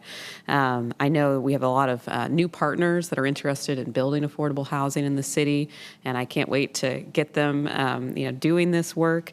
The smallest project here is almost $18 million, and the cost is almost $300,000 per unit. So just kind of putting that out there. So if folks are looking to fundraise and leverage monies, that's kind of with a starting price. And there's just a lot of different players here: the county, bank loans, certainly the tax credits from the state. And so it takes everybody working together, and I'm excited to support these projects. So I noticed 2 of these applicants are 9% tax credits, which means they have to compete statewide to receive funding in order to happen. Do we know if there are any other 9% tax credit projects that are coming out of Wake County from other municipalities that they may have to compete against as well? Yes, we can follow up in writing to confirm, but I believe there may be one other project, but we work very closely with the county on their scoring to make sure we're aligned and that we're all supporting the same 9% projects to increase their gap financing perspective or gap financing proportion. So I can follow up with more details in writing to confirm. And the other thing for council, for us to remember too, is the 2 that are 9%, if they don't receive funding, they can come back next year, but that money comes back for staff to try to reallocate, which may help if we do another round, or it may roll over into the next year. So something just keep in mind. The 4% more than likely will happen, but the 9% are state competitive, and I know we've had issues with projects getting the state funding previously. Correct. Thank you. Thank you.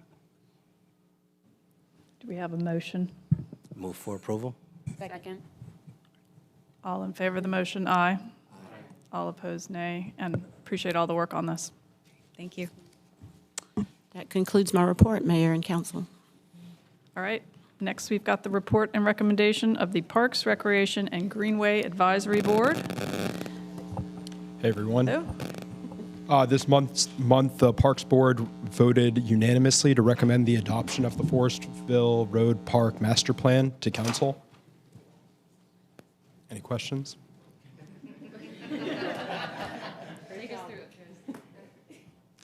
Well, I'll let Lauren run through the details, but this is the master plan for Forestville Road Park. As you guys may remember, this is a park that has some historic elements to it, as you can see in the slide. And so it's a nice mixture of kind of a natural park as well as a park that kind of harkens back to Raleigh's history, based on the history of that plot of land, as well as some of the elements that are actually going to be incorporated into the master plan. And we've actually had an extremely active CAG with this park, so they've given some really great feedback to us as a board in terms of some of the elements that we have in this park. So, great. Thank you. Thank you, Chris. Good afternoon, Mayor, Council. My name is Lauren Kabrick. I am a park planner with Raleigh's Parks, Recreation, and Cultural Resources Department. Very excited to be here with you all today to share about this really exciting master plan. So we'll keep things brief, but we'll just briefly go over an introduction to the project, provide a little bit of context about this site and the community engagement that was done.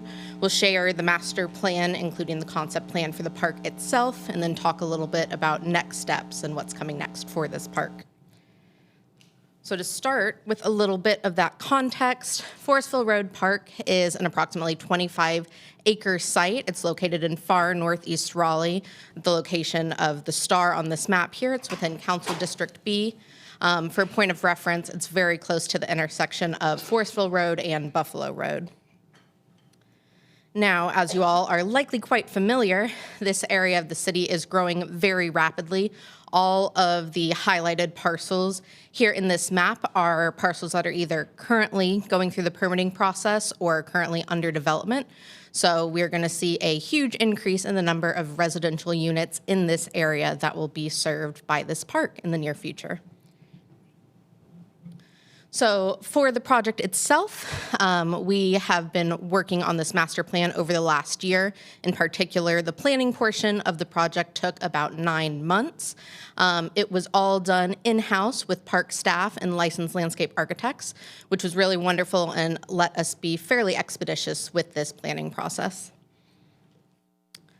As far as community engagement, as with all Raleigh Parks projects, we follow a very robust community engagement process through a lot of different methodologies. For this project in particular, as Chris mentioned, we did have a dedicated community advisory group, or CAG, consisting of 16 members who were either neighbors to the parks or some form of subject matter experts who were really instrumental in collaborating with Raleigh Park staff to create this master plan. In all, we had over 450 direct touch points with members of the community through this process, so we're very proud of that.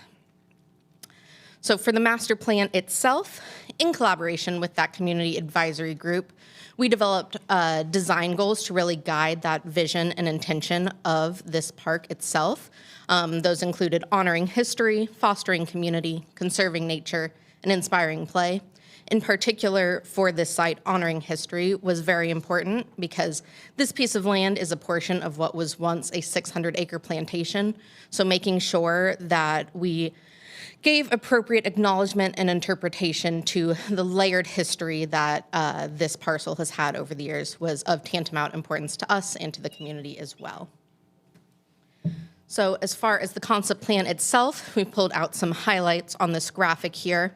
We really tried to strike a balance between low impact development and making sure that we provided all of the recreational amenities that this area of the city sorely needs.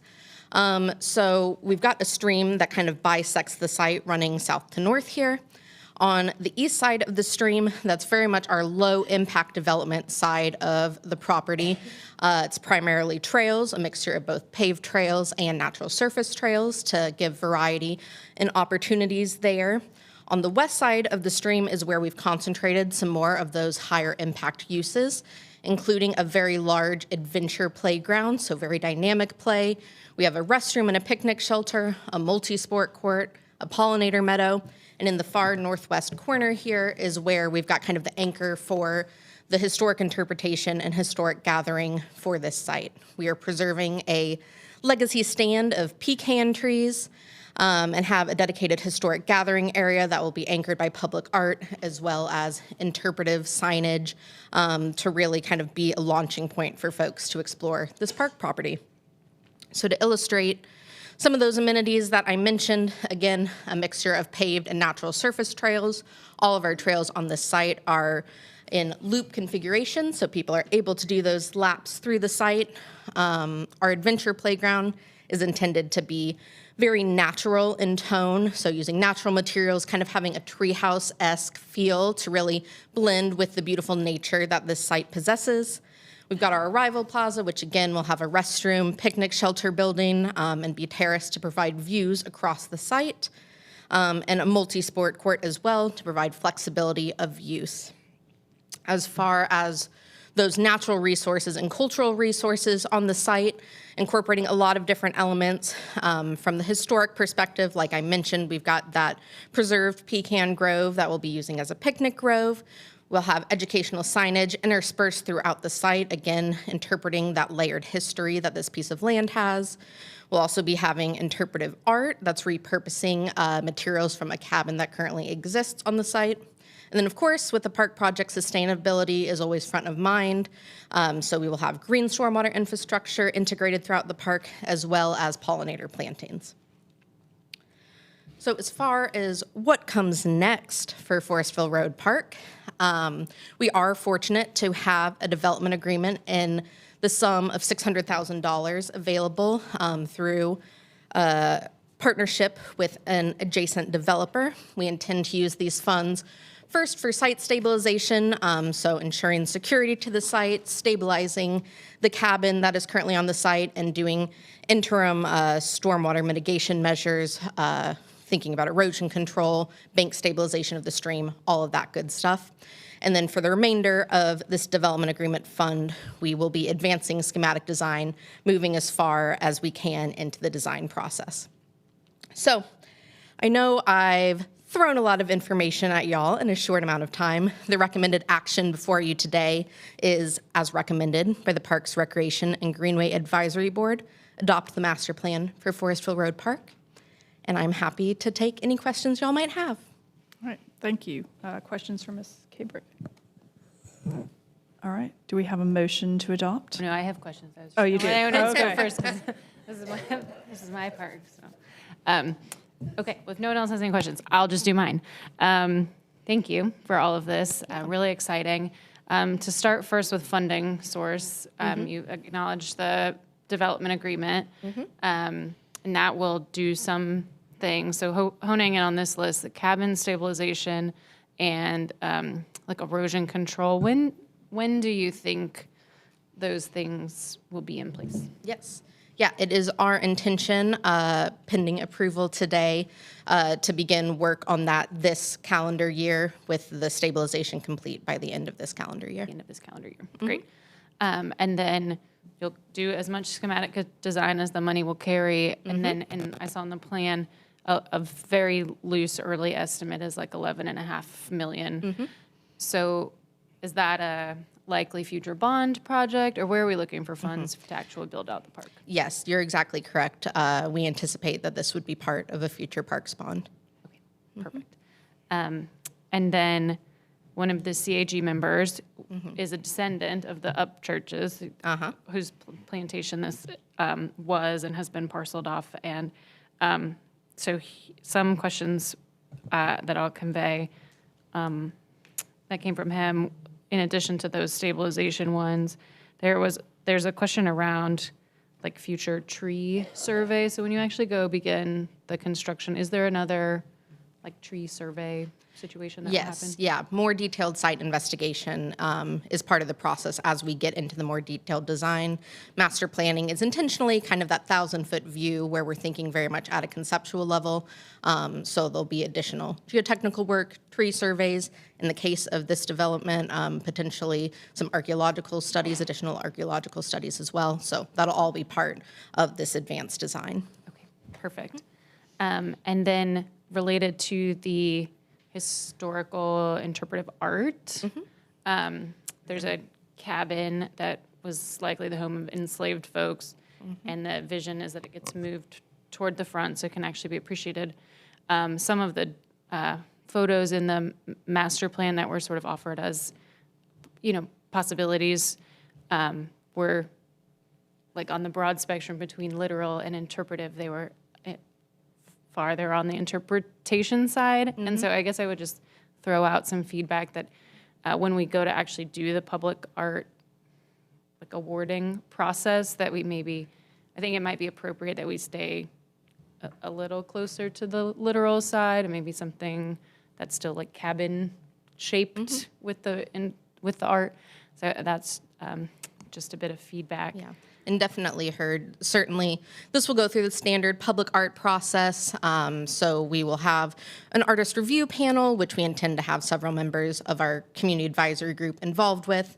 So it'll be very robust, involve a lot of community engagement, and making sure that we really strike that balance with the side of, maintaining and honoring history and also creating something new. But yes, point well taken. Awesome, thank you. And then I do have one probably for stormwater staff. Okay. One piece of feedback that was communicated to me was concerns related to the apartment complex that's nearby and how that may be contributing to erosion mitigation that's needed on the site. And these were just questions conveyed to me about whether it was built to standard, whether it was built to an older standard and newer standards are more rigorous, et cetera. So I don't know if you can speak to them or phone a friend. I'll phone a friend if needed, but at a high level, yes, the Solis multifamily development that is located south of the site here does partially outlet onto the park property. It was permitted and is fully in compliance under the previous stormwater rules prior to the adoption of the current stormwater design manual. So that's something that we are aware of, and, mitigation to the stream, both in regards to the sediment transport that we're seeing and some of the undercutting of the banks, are both part of that interim stabilization that we intend to do and long-term plans as far as any stream restoration needs or things of that nature. But if you have more technical stormwater questions, I believe we have an expert here. Do you think, Ben, if it were to be built today, like a similar complex were to be built today, would it be appreciably different than built differently than it is now? So it wasn't built that long ago, but it was built before our current stormwater design manual. So it's fully compliant with our rate control that we have currently today, which is 2 and 10-year rate control. There probably would be more, or at least more of a water quality device, because it was using an offsite buy down to develop in 2023, which now, if you're over 24% impervious, you can't do a buy down until you do some sort of on-site water quality treatment. Now, the device they're using for rate control gives them some water quality treatment, but they didn't even take credit for it. They just used a nutrient buy down to comply with the water quality with the SOLAS. Got it. Yep. Okay, helpful. Well, if there's no other questions. I'm super excited to see this before us. This, I think, is going to be a wonderful neighborhood amenity in an area that doesn't have easy access to parks, and it is changing really rapidly and under a lot of pressures. And so I think the whole community will be excited to have an area that is mostly natural and mostly like a quiet respite. I'm grateful for the development agreement covering some of the funds. And as we wait for a future parks bond, I would definitely encourage you to go knock on the doors of all those other areas in red that did not have a development agreement to just see, because certainly their new residents will also benefit from this park. So with all that said, I move to adopt the recommendation here on this slide. Second. Just agreeing, this seems like a perfect place in the city that really needs parks, and well done by you and all the citizens that were on the advisory. So with that, all in favor of the motion of adopting the master plan, aye. Aye. All opposed, nay. Got it. Thank you all. Okay, next we've got matters scheduled for public hearing. Bryce Abernathy with Housing and Community Development. Good afternoon, Mayor and Council. Bryce Abernathy with Housing and Community Development.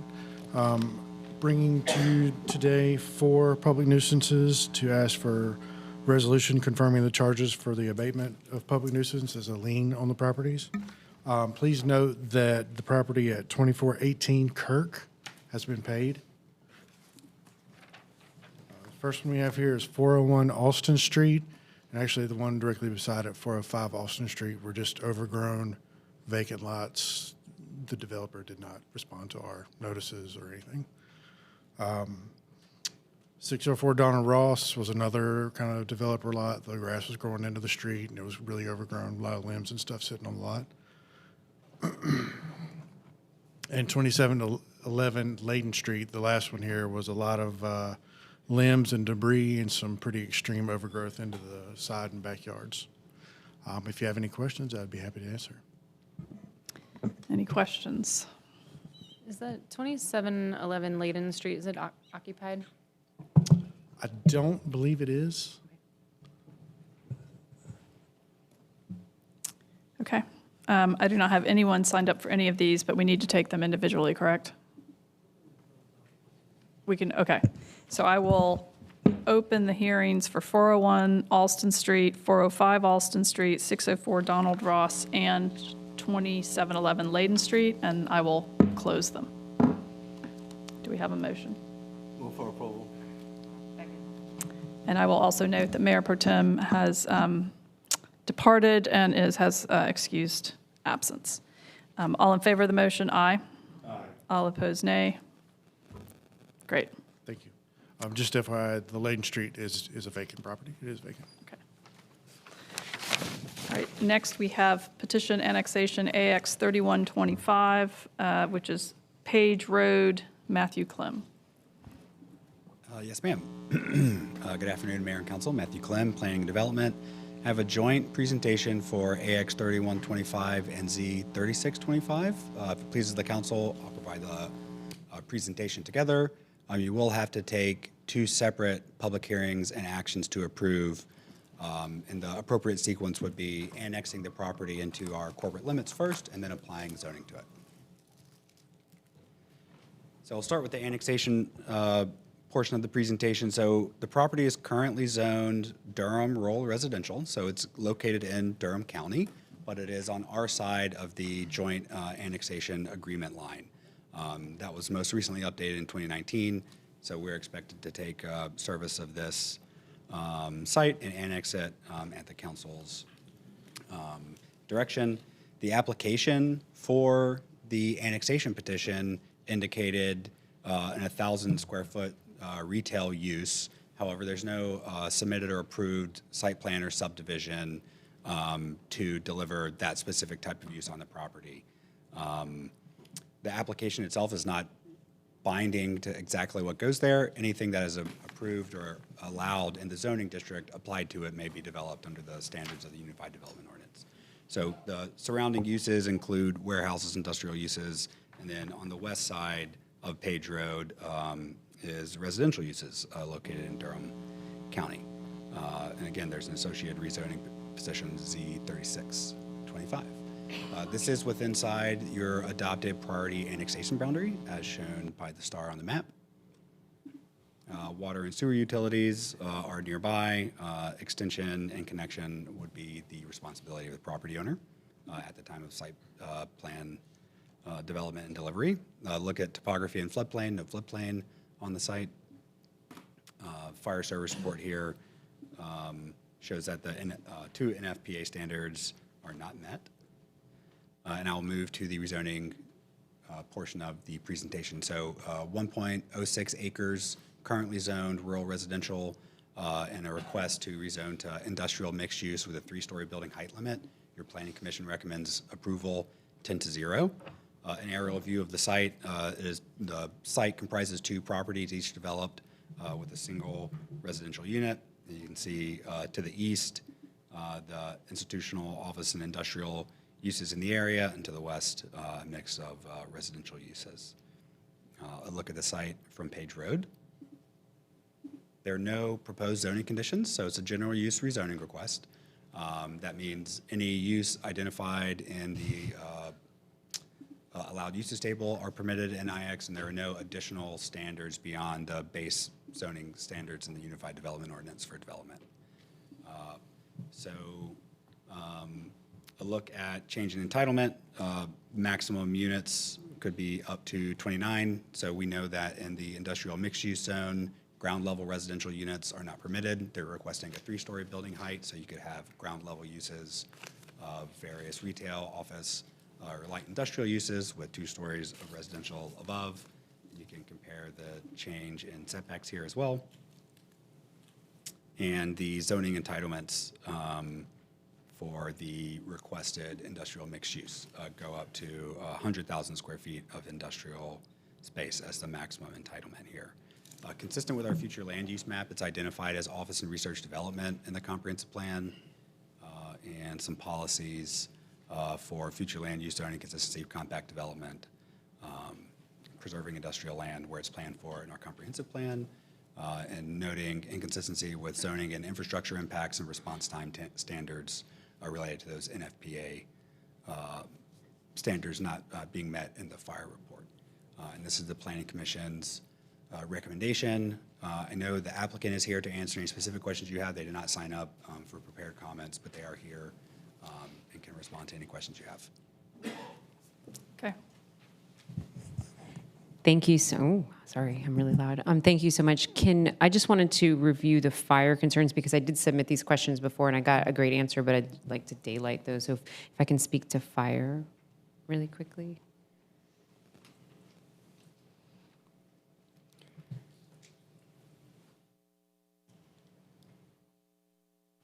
Hey, I just wanted to review here. The question that I submitted was, when will Station 24 receive the ladder truck recommended in the master plan?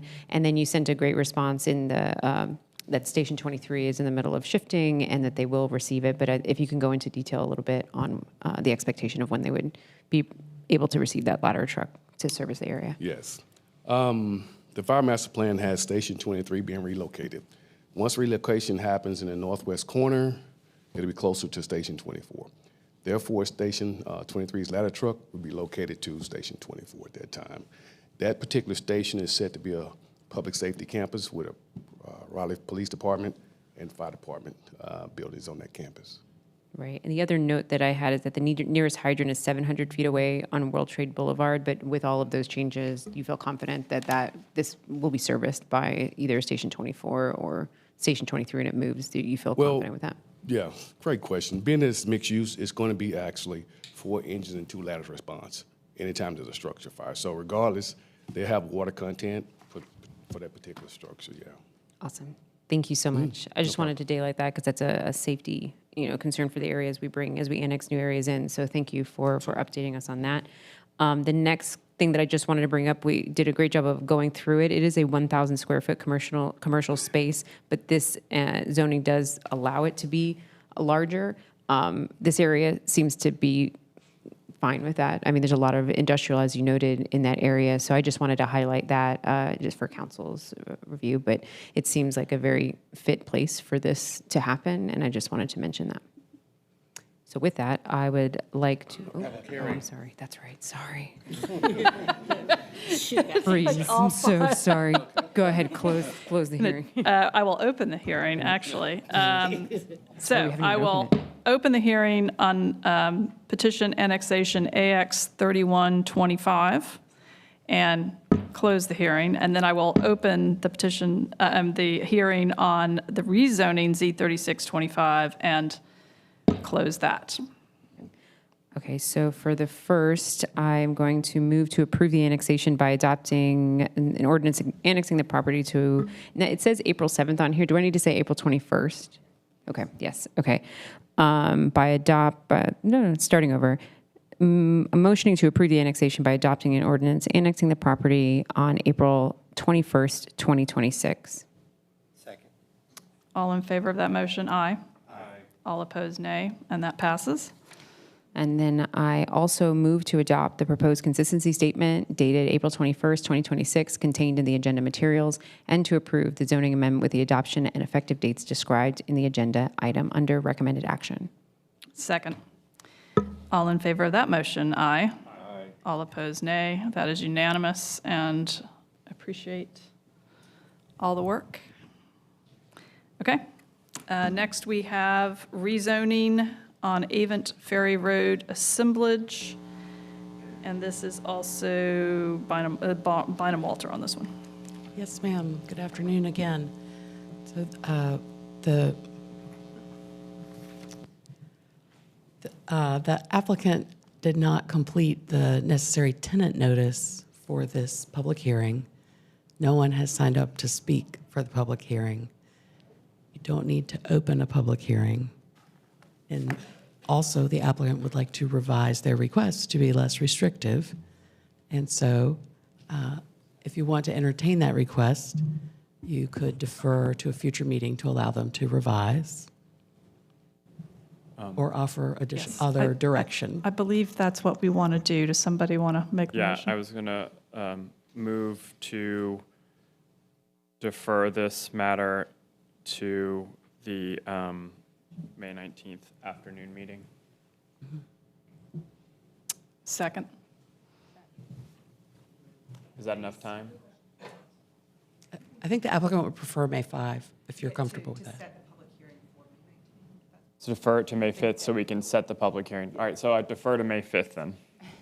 We'll bring this back as a special item to you at the next meeting. All right, second the revised motion. And just one thing I want to highlight, we have quite a few zonings that we've added to the schedule on the 19th. So I just asked the applicant to consider that. Okay. All in favor of that motion, aye. Aye. All opposed, nay. That's unanimous, and we will see you back in May. Thank you. All right, thank you. And then we have Z4725 Crest Road. Good night. All right.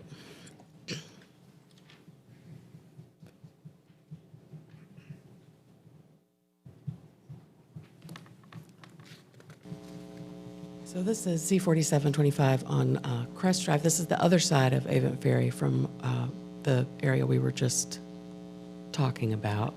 This is south of Western Boulevard and NC State's campus. So this is just under 3 acres. This is going from the residential mixed-use space district remains the same. The height would increase from 3 to 7 stories.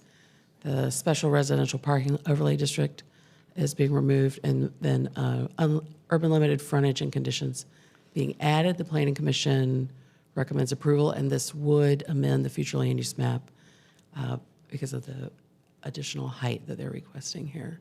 So here's a view of that site. A couple of views from the street. They have offered a number of conditions here, so they've prohibited some uses that would otherwise be allowed.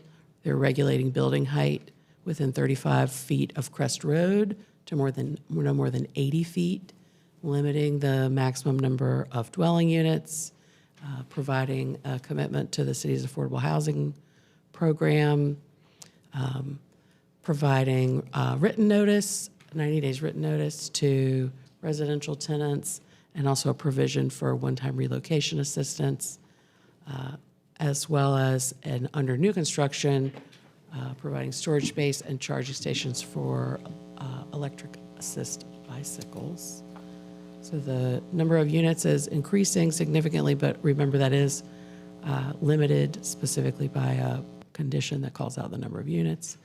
The front and side setback could be lesser or greater than what is currently allowed, while the sum of side and rear setbacks remains the same. This is consistent with the comprehensive plan overall, but inconsistent with the future land use map. Number of policies here largely relating to compact development, capitalizing on transit, density transitions, student-oriented housing, those types of things. A couple of inconsistencies here. The future land use map really triggering 2 of these, and then the response time standards, which is related to fire response time. Planning Commission does recommend approval, and approval on your part of the rezoning today would amend the future land use map to higher scale residential, which you could see is already adjacent to the site to the west. What questions could I answer for you before you open the public hearing? Councilor Patton. At what point, I was trying to pull up the conditions here, but I haven't found them yet. At what point does the affordable housing contribution come in the process, like at the CO or? I would be happy to answer that after you open the public hearing. Okay. I will also look it up. I've got a question before you open the public hearing too. This inconsistency with the future land use map, because this is high density residential versus medium density, seems really counterintuitive in an area that is right near NC State University. Could you just speak to that? Is your question why this why would place we in have Raleigh says put medium scale residential? Yeah. Councilor I can't Silver, speak specifically to that. I think I did it. To go back, we looked at the growth framework map where there were growth centers and corridors where expected higher density. In other locations, we look carefully at the existing context and whether an introduction to higher density around an area would force development in an area that we just did not anticipate. The growth framework map, while we anticipated 65 to 7% of all new growth would be concentrated in those locations and multimodal corridors, this is not one of them. And so we allowed, through these applications, for an applicant to make their case to change that designation. But as you can see, there's a solid medium-scale residential. I don't know if the higher scale was there initially when the future land use map was created or it was changed over time, but that is the rationale. And that's why we have these hearings to debate, have circumstances changed to warrant increase in density. The existing higher scale residential very likely tracks with existing development that was there at the time of the adoption of the plan in 2009. Yes, Councilor Jones. I was just wondering, how does staff collaborate with surrounding universities to understand the housing needs? Is that incorporated in our plans? How does that work? In this instance, we know that the university is not able to provide housing for all students on campus. And so future land use map, growth framework map all indicate, and the adopted policy and the comprehensive plan all support increased housing around campus. Is that an ongoing conversation, or like, do we know for future needs of, we have many universities around this area, so do we know comprehensively that we're going to need a lot more student housing? How do those conversations happen? I would say that NC State is order of magnitude larger than every other university in town. We do coordinate with them quarterly, 2 or 3 times a year, across lots of departments and lots of issues to keep that conversation going so that we know what they have planned and what we have planned. They are planning some additional housing on campus over the next probably 5 to 7 years, but they're also planning for enrollment growth, and they will by no means be able to keep up with that. Understood. Thank you. Mm-hmm. Okay, any other questions? I will open the hearing on Crest Road, and we have a number of folks signed up in support, none in opposition. So I'll just invite Timberly Sutherland, Joseph Patrick, Shane Herman, Beth Trejos, Brian Johnson, and Sean Michael, if any of y'all want to speak. Okay, good morning, or good afternoon now.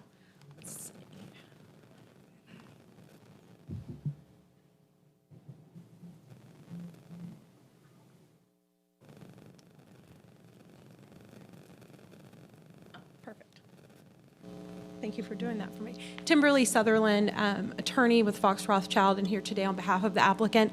Everybody signed up to speak is a part of the applicant's team, and so they will be here for questions, but I'll just give a short presentation and not belabor our point. And so I'm joined today by Joe Patrick. He's here on behalf of the applicant and developer, Peerless Acquisitions. We've also got members of our architectural team and our engineering team who are here to answer any of your questions on those fronts as well. So just to orient you a little bit, this site is located at 1523 Crest Road. This is an incredibly walkable, bikeable, transit-friendly site. And it is currently considered RX3, and our request is to rezone to RX7 with the urban limited frontage conditional use. That kind of follows the trend of these nearby sites that have recently rezoned to this urban, this RX7 with the urban limited conditional use frontage. Our architecture team has put together some amazing site plans for this property. As you can see here, this will be the view of the property from Crest Road. And from Crest Road, as one of our conditions, it will be limited to 5 stories or 80 feet from above grade. Here is the additional view from Varsity Drive. As you can see, you'll see the full scale of the building. And this design is really based on the topography of the site. And this just made the most sense for the development. But you'll be able to see all 7 stories. 2 of the bottom stories are really the underground parking, which wouldn't be visible from Crest Road. But the architectural team have done an amazing job to kind of soften the impact of the 7 stories. So you have this nice active space with the leasing office on the street front of Varsity Drive. And then you've also got this nice amenity space that kind of breaks up some of that building.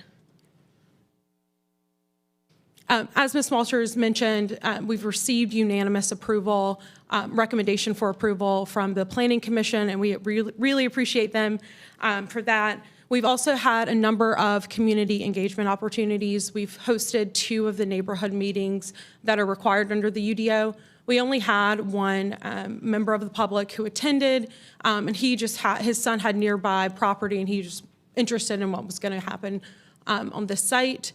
We've also met with the West Raleigh CAC, an incredibly active group, and Councilmember Harrison was there at that time. And we had some great conversations about our conditions. on this site. They wanted to understand, they had that question of when do these conditions apply and when do these conditions go into effect, and how do these operate? And from those conversations, we updated our conditions to include 15 bike storage and e-charging stations, because that was a important topic since it's such a transit-friendly area, and they wanted to see that students were given the opportunity, and there were safety concerns about e-bike storage and student apartments, and we wanted to have a designated place. So there will be at least 15 charging and storage stations on the site. In addition to that, we've limited our units to 260 units. We've also done a number of other conditions, which limits the overall uses that are allowed in the RX district that just wouldn't apply for this site. And we've also made a contribution, or will make a contribution of $115,000 to the Affordable Housing Fund. So with that, the Planning Commission has done an amazing job, and they had a unanimous recommendation of approval. We request that your support today for the project, and we are open to any questions. Like I said, we've got the applicant, the engineering team, and the architectural team. So, Okay, thank you. Should I close the hearing? Anybody want to keep it open? All right, we'll close it. And questions for Ms. Sutherland? Do we have a motion? I have it here. Bynum's coming down to answer Oh, okay. from before. Bynum was answering my question from before. So the affordable housing condition that you asked about requires the property owner to contribute that $115,000, the paid in full prior to issuance of the first certificate of occupancy, and then must be evidenced with a promissory note before the issue of any building permit. Okay, thank you. All right. First of all, thank you all for housing the needs that are needed, not just here. But I move to adopt the proposed consistency statement dated April 21st, 2026, containing the agenda materials, and to approve the zoning amendment with the adoption and effective dates described in the agenda items under recommended action. This approval is also deemed an amendment to the future land use map to the extent described in the adopted consistency statement. All in favor of the motion, aye. Aye. All opposed, nay. That is unanimous. Thank you. All right. We have the comprehensive plan amendment, CP 0125 for Mon Pond Road, and we have Hannah Reckow. Good afternoon, Hannah Reckow, Planning and Development. This is request CP 125, a comprehensive plan amendment that is privately initiated, proposing to amend the street plan, so map T1, specifically to realign a portion of a proposed Avenue 2-lane undivided street between Mon Pond Road and the future Lake Boone Trail extension. So this shows on the left the street plan as it is today, and then on the right the proposed amendment. It would shift the proposed street starting from about here to here to the east.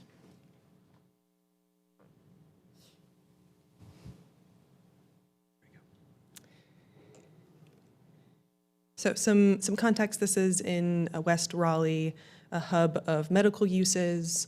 We have UNC Rex facilities to the north, other medical offices to the east and west. The large property to the south and southwest is state-owned. And then there are two properties to the southeast of this, the highlighted site, which are owned by Duke Energy. So zooming in, the property bringing this forward is the one highlighted in red. As you can see, the existing street plan proposed street hugs that shared property boundary. And so the request would shift it onto this property to the east, which there is currently a Duke Medical building there. The 4111, which is the highlighted site, has a structure dating from around 1900, and then the property to the east is a Duke Health office, I believe dating around 2005. And then as you recall, a big way the street plan is implemented is through, as development happens, and there certainly is development happening in this area, future Rex Cancer Center development plans in, some improved to the north, and Mon Pond office development off to the west, and various projects on the state property. Like anywhere in the city, this part of the street plan is part of a larger network. There's also a number of proposed streets in this area. So to talk through some of that transportation context for you, I'm going to hand it off to transportation staff.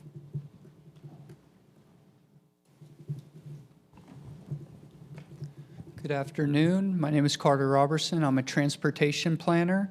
When we're talking about the street plan and these dotted lines on the map, I think it's important to zoom out a little bit and think about our overall connectivity goals and what that means for this area. So I'll briefly touch on that and our regulatory requirements before getting into the meat of this request, and I'll cover that real quickly.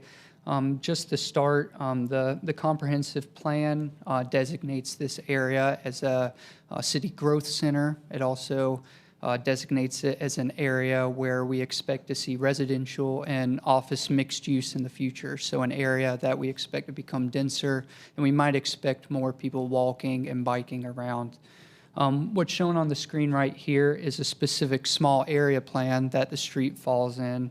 The Arena Blue Ridge small area plan, specifically the Health and Wellness District highlighted in green. And the main recommendation for this is to reconfigure that street network to make it more interconnected and more pedestrian friendly. In addition to this guidance, we also have the Blue Ridge Road District Study, which specifically calls out a recommended secondary road network. You could see those recommended roads highlighted in orange. And these are meant to support Edwards Mill Road and Blue Ridge Road, providing that local interconnectivity. So the street plan is one way that we implement our future network, but another way we implement it is through the UDO and our block perimeter. You've probably heard me mention this before, or other transportation colleagues. I just wanted to cover this briefly as well. As our city continues to grow and gets dense in different areas, we have these goals to discourage large blocks. We know that large blocks make it harder for people to walk to places they want to go, harder for them to bike. It also pushes congestion onto those main roads because there aren't any alternative outlets for people to go on. It could also negatively impact emergency services because you have to take more circuitous routes to get somewhere. So to prevent this, we have our maximum block standards that's shown on the table to the right. And if you make your way down, you could see that as land use and zoning becomes more dense, the maximum block perimeter is going to be smaller, going from our residential districts all the way down to mixed use, getting smaller and smaller as we increase density. So these standards guide us when we're evaluating development, and this is how we can require new street connections. However, when there isn't a street plan line, when we're just looking at block perimeter, there's many ways that developments can get out of these requirements. They can exempt themselves via zoning condition. They can also cite one of the many exemptions listed in the UDO. I think there's about 12. That could be the site being too small, the land use isn't appropriate. One that would apply specifically to this situation, Hannah mentioned the state-owned property to the south. That property is zoned agricultural production. If you look at this table, under special districts, there is not a maximum block perimeter for agricultural production. So in this scenario, that would apply to the whole block. And so without the street plan, we would be unable to require street connections in a lot of cases. So now that I've set the stage, kind of going back to the request specifically, Hannah's already done a good job of highlighting what's going on around the site, but Just zooming in, this is an Avenue 2-lane divided. That's supposed to be kind of a local connector, connecting those complementary uses we expect to see in the future. And it currently straddles that property line right between the residential parcel that's highlighted and the Duke Cancer Center to the east of that. And so this request would completely move that line onto the Duke Cancer Center property. As Hannah mentioned, Planning Commission recommended denial of this request, and they also recommended you to consider removing the street in its entirety from the street plan. It's Transportation Department's opinion that this line provides critical value to the overall network in the area, whether it remains as it is or if it shifts slightly to the east. And real quickly, I wanted to show a kind of before and after of what impact your decision would make. This is a zoomed out view of the block. It's very large currently. And if we build out the street plan, you could see that that block size is reducing as development occurs. But without the street plan, it's a lot more fragmented. As I mentioned before, we have less ability to require those street connections. There is some pre-existing smaller blocks on the east. Most of those were developed back in the 90s or even before. And since then, as developments have come in, they've been exempt in one way or another and have not contributed to this network in any way. So finally, I'll start wrapping up on this. If this site were to come in today, what would be required? So I've touched on how the presence of the street plan makes a difference here, but regardless of that, the roadway construction would only be required if it triggers a Tier 3 site plan. Right now, there's no active site plans for these assemblage of parcels south of Mon Pond Road. There are active site plans to the north. We expect those to build out that portion of the street plan north of Mon Pond. And to touch on the alignment, I have the site plan overlaid on this picture here. You may notice that it's a little bit off of what that dotted line is. When we're implementing the street plan, a lot of things go into that consideration at site plan, things like topography, safety, all these detailed engineering things that we don't have at this time. So with that, I just want to reiterate that transportation staff believe that this connection is valuable for this area in the city, and that whether it's realigned to the east or stays as it is impactful for us building out that network in the future. And I'll turn it back to Hannah to wrap up, and I'll be available for questions.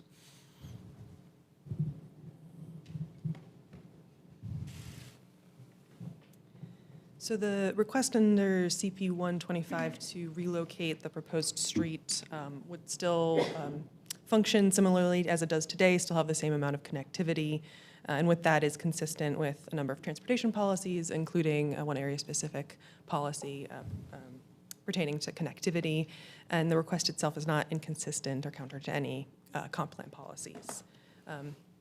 The Planning Commission in the deliberations did vote to recommend denial to the request to move the street 9-1 with an additional recommendation that you consider removal instead of that proposed street segment. There was one commissioner who was in opposition to that motion for denial, who expressed concern about the future implications of removing the segment to development and connectivity in the area. So with that, I'm here, Carter's here, happy to answer any questions you have. Appreciate it.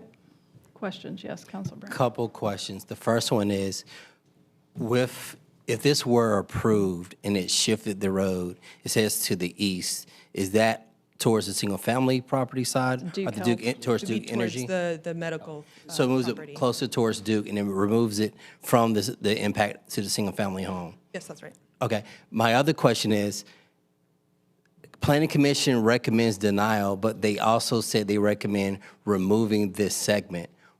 What's the reasoning behind that part? Yeah, as I recall, their discussion was expressing discomfort with encumbering one property owner over another with the future development of the road. So they were more comfortable with just removing it altogether. Okay. It's just hard to fathom.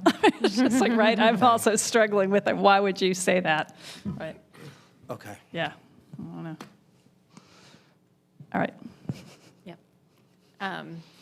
Okay, so Planning Commission recommends removal, but staff recommends maintaining it in some form or fashion for important grid connectivity. Got that. I want to make sure I understand under what circumstances this road would actually be produced.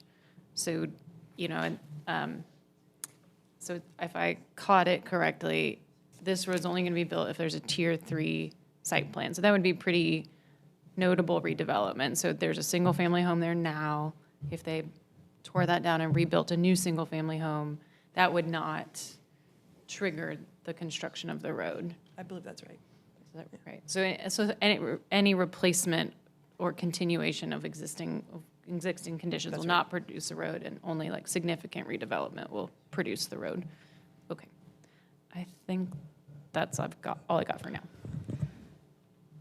I guess I'm also, and maybe you can't really answer this, but Duke Health, what have they stated on this? All right.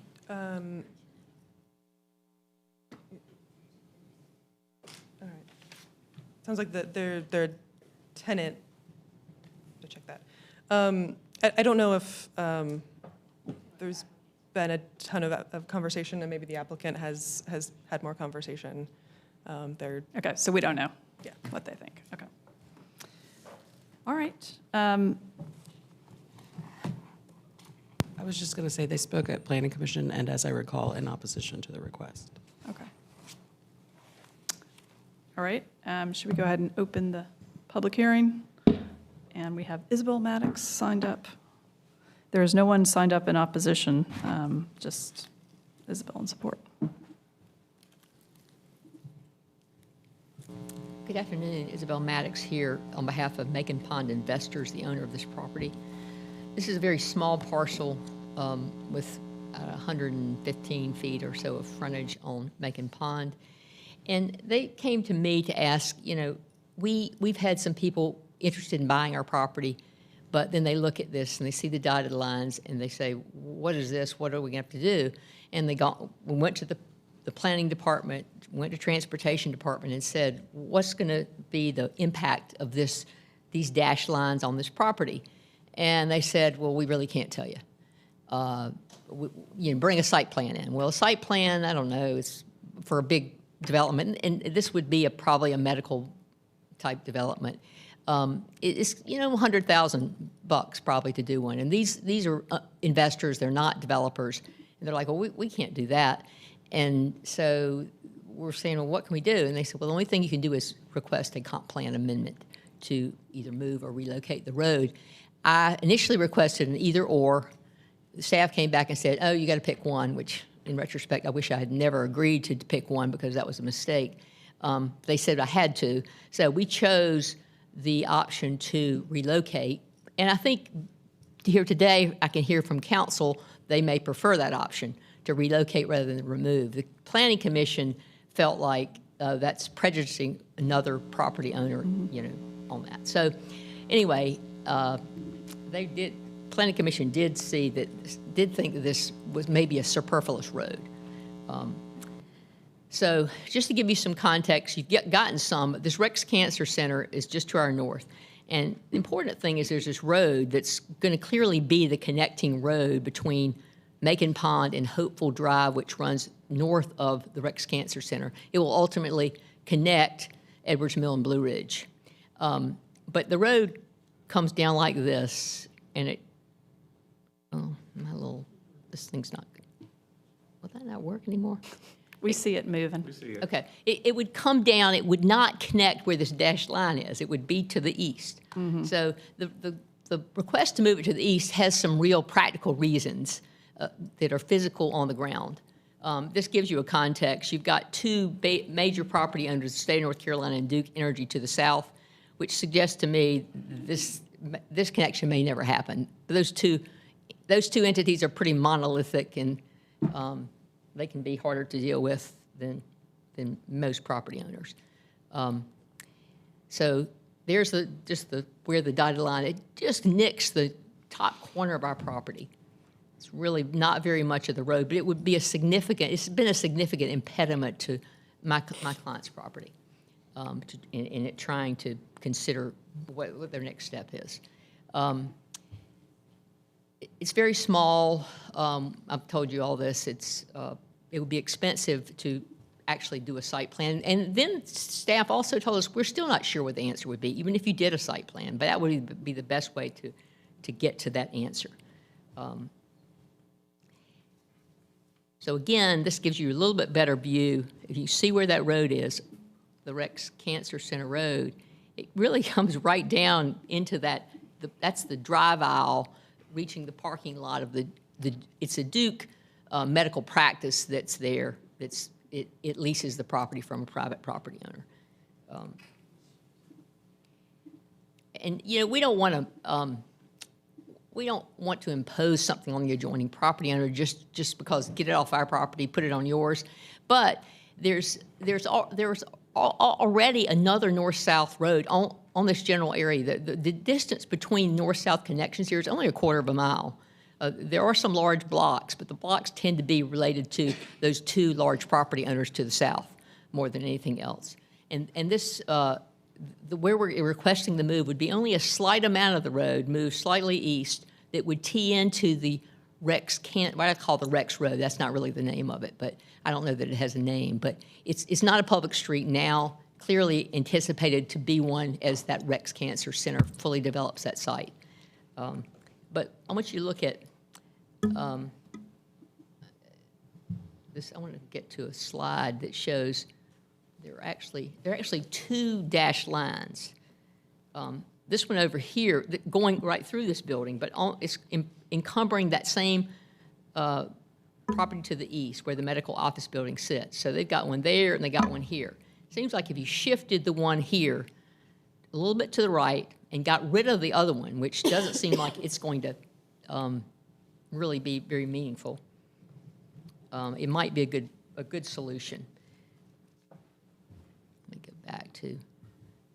I also wanted to call Bill Piver, our engineer, to come up and tell you some things about the engineering of the road and what he's found in his investigation of the road. Bill, can you come up and? While he's coming up, maybe just on the property, there's actually, it looks like two structures on it, and it looks like the house is actually on the left-hand side, so you're actually subdividing. This property is really just half of what was, and I used to drive by this all the time. There was a bunch of stumps and logs out front, and then there's a lot of cars. Yeah, there's no real livable. But I mean, isn't it, the full property is actually, you're just showing us half of it, right? I mean, because the house is over on No, that's the whole site. What's encircled in red is our whole site. Understood, but there is no residential house on this property. This is just. It's basically used for overflow parking. It's just basically where they, vacant. yeah. Yeah, there might be some fallen down structure. Yeah, Yeah. it's not habitable. Okay. Yeah. Bill, get back to your. I had your points up here somewhere. Yeah, we'll find them. There we go. Bill Piver, consulting engineer, 2709 Scottsdale Road, Raleigh. Isabel asked me to go out and look at this and give my opinion on what could be done and what would be involved if it was done to actually build the road as it was laid out. The current interchange, or call it an intersection, does line up directly with the building, the existing building right across the street on Mon Pond Road.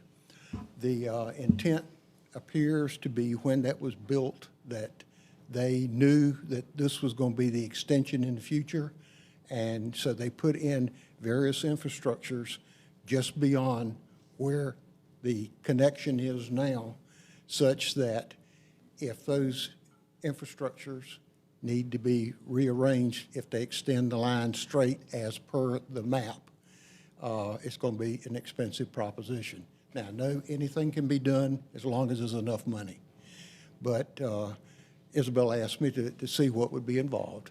And number one, the parking lot across from the Rex parking lot is about 8 to 10 feet lower than our site in this intersection. So they're going to have to fill into that parking lot to realign based on the line. Then they're going to have to relocate. There's at least a fire hydrant. It looks like a big backflow preventer and several other cable structures that will need to be relocated in order to go straight. And she mentioned the lot's only about 115 feet wide, and half of a considerable amount of that's going to be taken up with the new right-of-way with this road, even though it's not on, the center line's not, except for one corner on our property, it's going to be a big shift into our site, which really limits what can be done with the property. So you're talking about intersection, Rex Road coming down to Macon Pond and then crossing over. Yes. And based on your opinion, do you think that makes more sense to come through the medical office building site or our site? I'm an engineer. I'm for efficiency. I would leave it like it was and continue it down the driveway on the adjacent property. So but not leaving like the comprehensive plan shows the dashed lines. No. I'm sorry. I'm sorry if I confused anybody on that. All right, thank you. All right, I'm going to go ahead and close that, and we can continue to answer questions. Yeah. So I have a couple. Isabel, you indicated that you have a prospective buyer for the property, but you don't know what they intend to do with it? No, I intended my clients are investors and have had some interest in selling the property, but when they start doing due diligence, they say, well, what does this dashed line mean? How much is it going to cost me? You know, they can't find the answers to that question out. And so we're trying to get this small piece of the dashed line shifted over slightly to the east. Okay, and have you had any conversations with the folks at Duke who've been in opposition? I have. Duke doesn't own the property. Duke is just a tenant. But we have had I've had a conversation with somebody in the ownership group. This was a while ago. He was, I think, in Florida. He doesn't want any more imposition on his property than he has now. We didn't have a lengthy discussion, but we did talk about it. But you haven't talked to the folks at Duke who are there, like? I haven't had any conversations with anybody at Duke. Okay. It's a dermatology practice, I think. Is that right? What?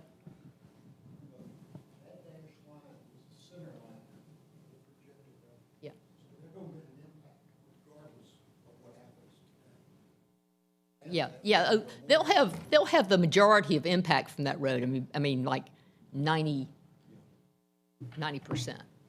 maybe more. The Duke Medical Office Building owners. And then I guess I have a question for our transportation. So the purple dotted line, as you go north of above Macon Road, is that where the street is supposed to go, and they're going to redevelop that whole parking lot? So should we be looking at Rex Road as the permanent sort of positioning, or as this is redeveloped, that purple dot will actually be to the west? Yeah, I had it overlaid in one of my previous slides, but so I think in 2019, they subdivided this land. That's when Hopeful Drive and the extension of Lake Drive were built over to the west. There it is.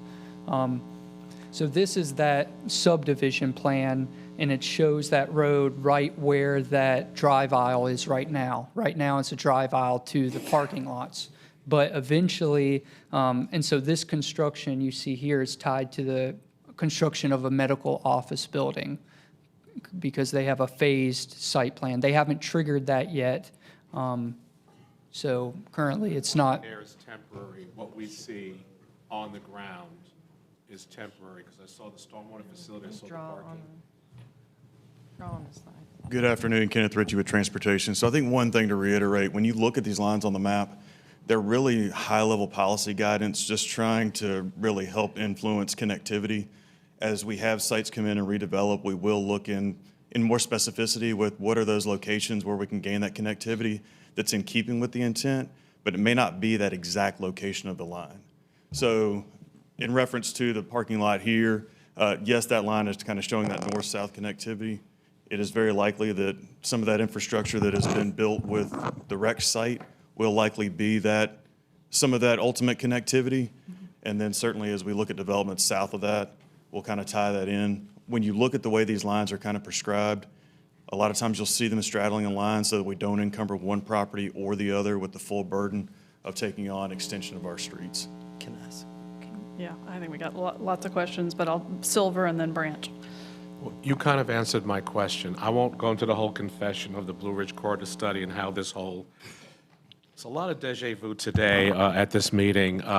Well, the intent for the Blue Ridge Corridor plan was to break up, was supposed to be the next major corridor for the city and to grid it out so it wouldn't be suburban development but urban. You just answered my question. The purple line is not exact. It depends on the circumstances on the ground, the ownership pattern, other environmental conditions. So it's an approximate, it's a policy guidance. It's not a fixed surveyed line. So it is somewhat flexible at the time a development comes in and a decision has to be made about the particular alignment of the roadway. Is that correct? That is correct. Councilor Branch. So I think I'm going to say the same thing just in a different way for clarity.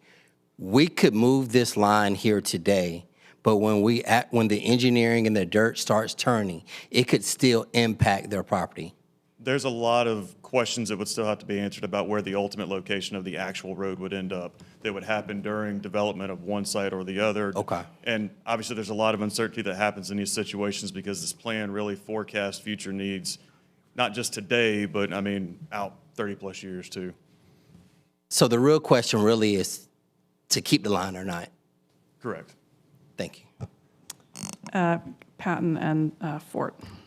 So, Kenneth, maybe to just really draw out a fine point, when we look at the property to the north where this overlay is, like there's those purple dotted lines, but then the site plan, can you like draw with the little highlighting tool, like they're meeting the demands of the purple dotted line in the different spots? Can you like? Yeah, so today you've got that infrastructure that Rex has constructed. So that's the that way today they're, like, is checking the temporary private box. infrastructure with what they did originally. Certainly, as you look at how that could progress south, there's a lot of factors that are going to play into that. Certainly, as we look at these, even through the development process, we really try to make sure that we're not overly encumbering one property or the other. So it's very likely that a situation could come where it's more like that, just trying to try and share that burden. And there's no way we can provide certainty to the property owners, like exactly where that little piece would go? Not at this point. Because we haven't got into the detailed engineering of it, it's going to be hard to know exactly where that exact location is going to need to be. Certainly, we can forecast this based off of, we try and align locations to the extent we can, but there's a lot of variables as we look at this overall corridor that still have to be factored in. Okay. Don't you think that Rex Road, that's a pretty big piece of part of that? That's going to be a road. No, and Yeah. I mean, I think we've acknowledged that that's likely to be part of the infrastructure in the area. I think it's understanding that the likelihood of that becoming part of the public street system is very likely, I think, as we progress south. Certainly, we don't want to encumber one property or the other when we look at this from a policy standpoint. Yeah, okay, yeah, Fort was next. Larry Lambert Bell was about to Melton. jump out of his seat. So I guess my question is, when this was before the planning commission, did you or someone from the staff provide the same explanation to the planning commission about how flexible this was going to be, and you don't necessarily know what's going to happen until development comes in? I mean, was that explanation given to them? Because I'm trying to figure out how they landed on a whatever to deny. So admittedly, I was not there for the planning commission, but certainly I know that our development review staff was there to help kind of discuss what this looks like in terms of how these things are factored in. Whether this exact line was drawn on the map to kind of show Planning Commission what that would look like, I can't say that, but I know our staff was there to kind of walk through the process. So do you know, or who did you say was there? I'll call Daniel King from our. Yeah, I just want to talk to the person who was there talking to them, so. Okay, Bonham, I know you were there. Go ahead. I was there. I can say that we have a commission member who's generally skeptical of street plan, just broadly. And one of the commissioners actually asked exactly the same question that Commissioner Branch asked about the impact regardless of where the line is, and they got the same answer.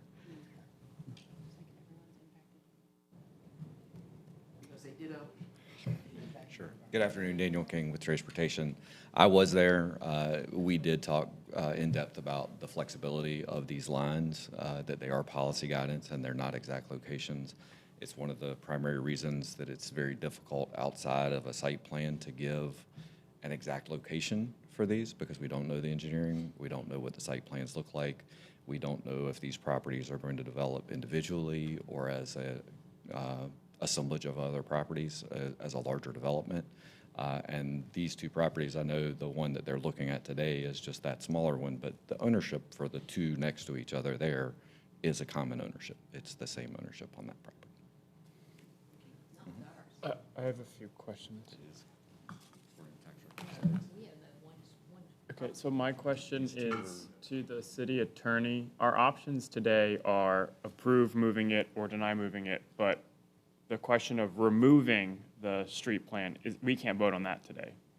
Is that right? Like the case before us is to move it, not to remove it. You could take no action and give that direction to staff.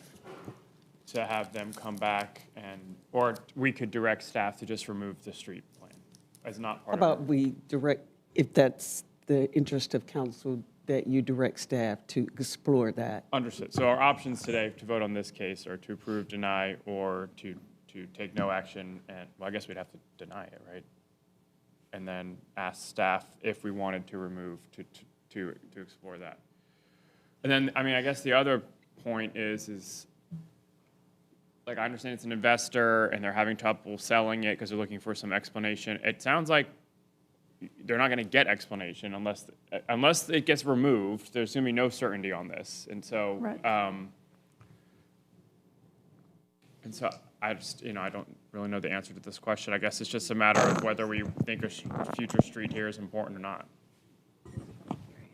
I've closed it, yep. Mhm. Yeah, go ahead, Councilor Silver. As I was contemplating this, trying to understand the impact to the property owner, there's either one of two things, that they're wholly responsible for improving the street, which is for them the worst case scenario, or sharing the responsibility for improving the street between the two property owners. Other than that, it's a policy line. It's not a requirement, it's not a code. And I agree with transportation staff, we have to ultimately figure that alignment based on a lot of conditions. Removing it takes that conversation and connectivity off the table entirely. That's something I'm not comfortable with. But to somehow convey, because I do want to communicate this somewhat unpredictable for the owner, but that alignment, wherever it falls, is trying to provide a grid in a suburban area that the city's policy intent was to urbanize over time with the various different districts going down Blue Ridge from Edwards Mill all the way down to Hillsborough Street. So my feeling is that I would have to agree to deny the request to relocate. Our option the next time is not to remove, but to understand for the applicant and really speak to transportation and planning that it is nothing on a survey, there's no easement, it's just a policy intent that somewhere along that Macon Road that they would like to have a road going down. And I think that is, because my whole concern was not making the owner unable to do something with their property, but it seems that either it's wholly or partially to put that improvement in, but that's undetermined at this time. Patton. Yeah, can't get an yeah. answer, though. Yeah, you will not have an answer until you, right? So, It's policy guidance. It's yeah, policy guidance. It's Yeah. yeah.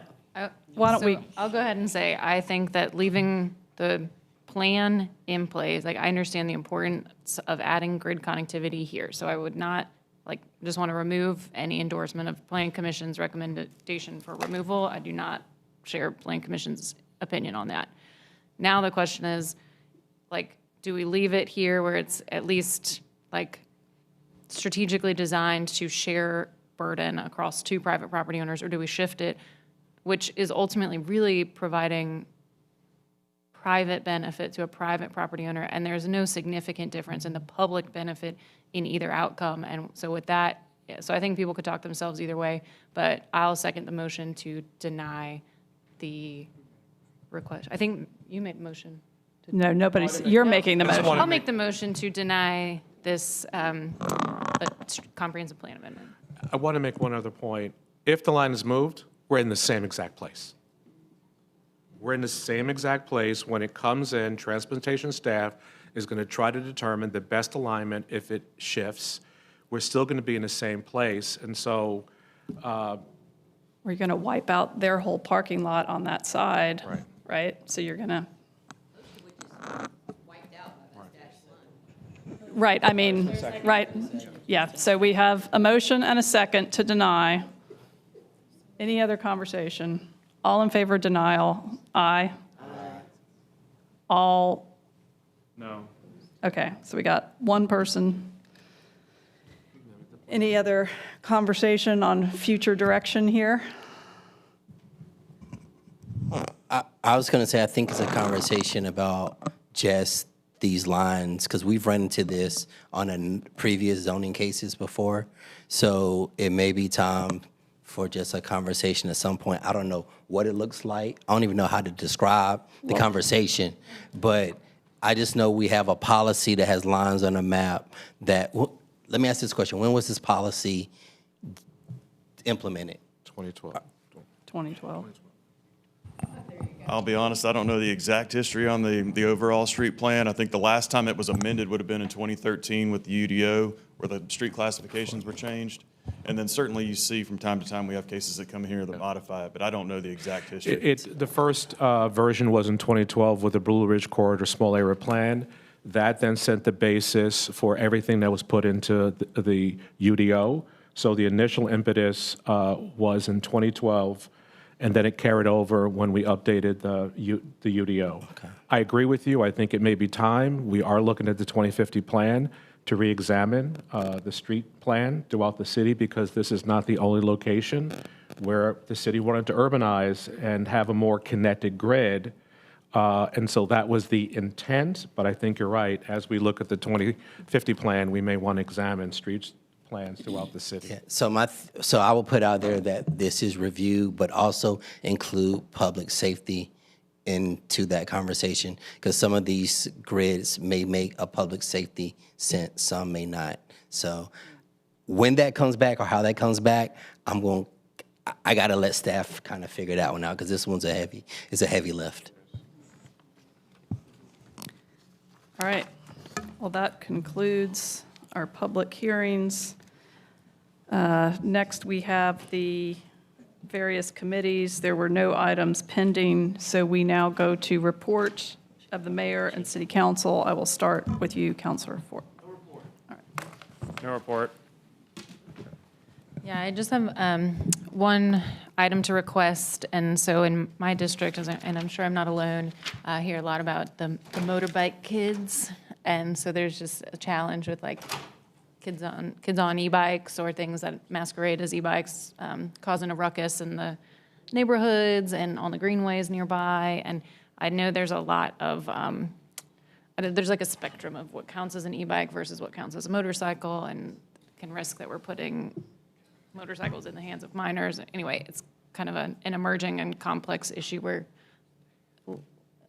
You good? I'm trying to say something. Yeah, he's trying to get his folks to Litchford stay. Forest, I had something I wanted to say during my comments. Larissa, if you could please stay.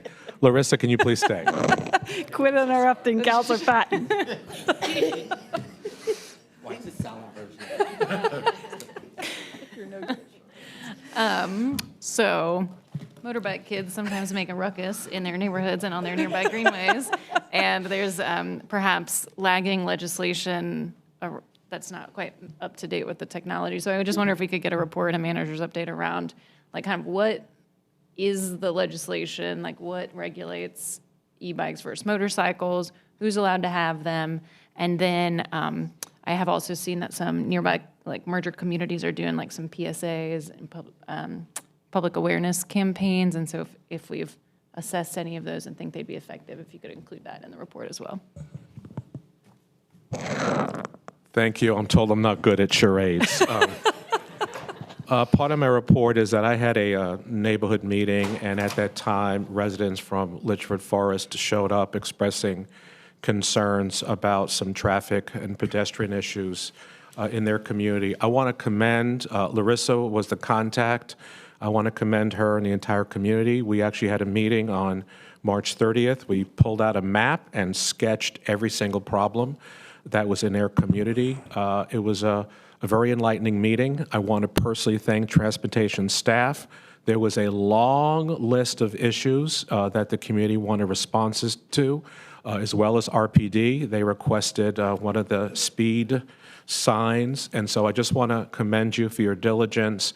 We did not discuss the zoning case. I know you'll be back to discuss that very soon, but just want to thank you for just working with me and just being so knowledgeable and helpful at really addressing some of those pedestrian issues, safe routes to schools, all the things you discussed in your public comments. So I just wanted to thank that, and I'm sure I'll see you all very soon. Thank you for not running out. I was trying to get your attention. On another matter, I think we all heard when the city manager announced that one of our cherished employees, Travis Crane, passed away. It was a difficult moment. I actually hired Travis when he moved from Colorado to Raleigh, and I was so impressed with this man's knowledge. He was a quiet man, but a smart man, loved working behind the scenes. Quickly allowed him and gave him the keys to the comprehensive plan and our unified development ordinance, and watched Travis grow. As I'm watching everything that happened here today, my heart goes out to his family, his beautiful wife, his children, the planning family, and development, because he worked a lot with many, many departments. When I look at the comprehensive plan and the UDO and how it played itself out, I see Travis's legacy in every project throughout this city. I'm glad we got to enjoy his presence for the time we did, but I just personally want to acknowledge just an impactful and powerful figure, a gentleman, a kind soul, and just wanted to say that we had a celebration for life yesterday, and it was a very joyous occasion where it was really celebrating his contributions. That's the way he wanted it, not a lot of attention, and so I know some of you attended and just wanted to give Travis his recognition. He'll be sorely missed, but our city is a better place because of him. So I visited the Salvation Army yesterday, and they, of course, are our family shelter, and they have 80 residential families. But on top of that, they open their doors for an evening meal Monday through Friday, and then have also taken on the drop-in overnight visitors. Those visitors are now sleeping in what was the computer room, the playroom. So they're setting up cots. All of this, they've gotten cuts to their security personnel, and they also have pretty thin personnel. So I just want to, first off, laud what they are doing with so little resource. And they had a few questions and requests. First was just because they have, they're trying to juggle children being mixed with, right, grown men, teenage boys. It's a very volatile, and folks that are highly stressed already, to keep everyone safe. And they would just love to maybe spend some time with the police and just talk about how to build better relationships there. And so that's one request. The other is they just said, they know that there's a lot of money going into the men's shelter, women's shelter. There's a lot of effort being made in this community. But they said, if you think that we got this and everything's fine here. I mean, it really isn't. We are very fragile. We are very stressed. These buildings were not meant for the level of volume of people we have flowing through them.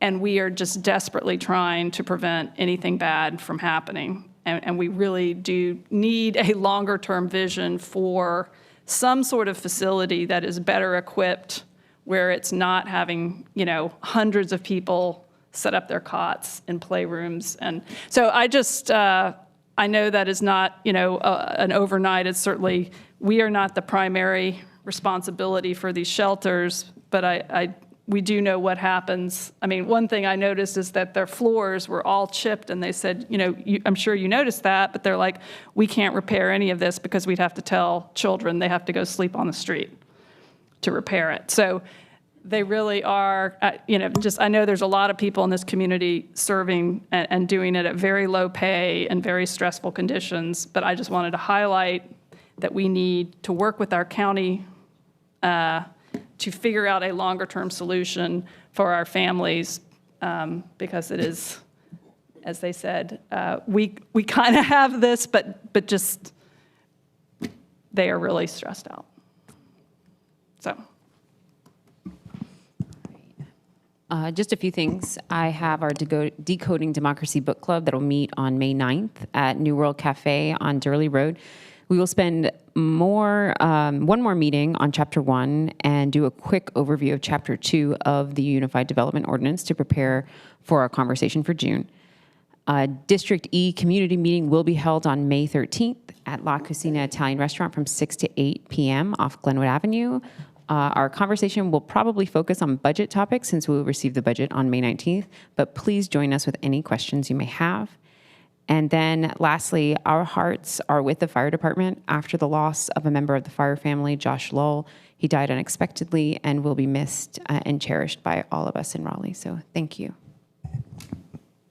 So just two things. They're both parks related.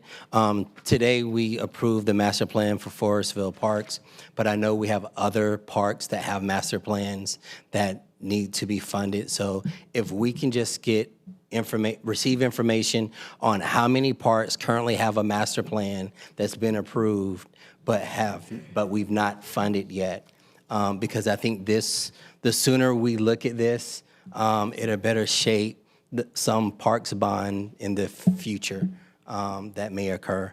And secondly, I've received emails and constant communications about Bidmore Hills tennis courts.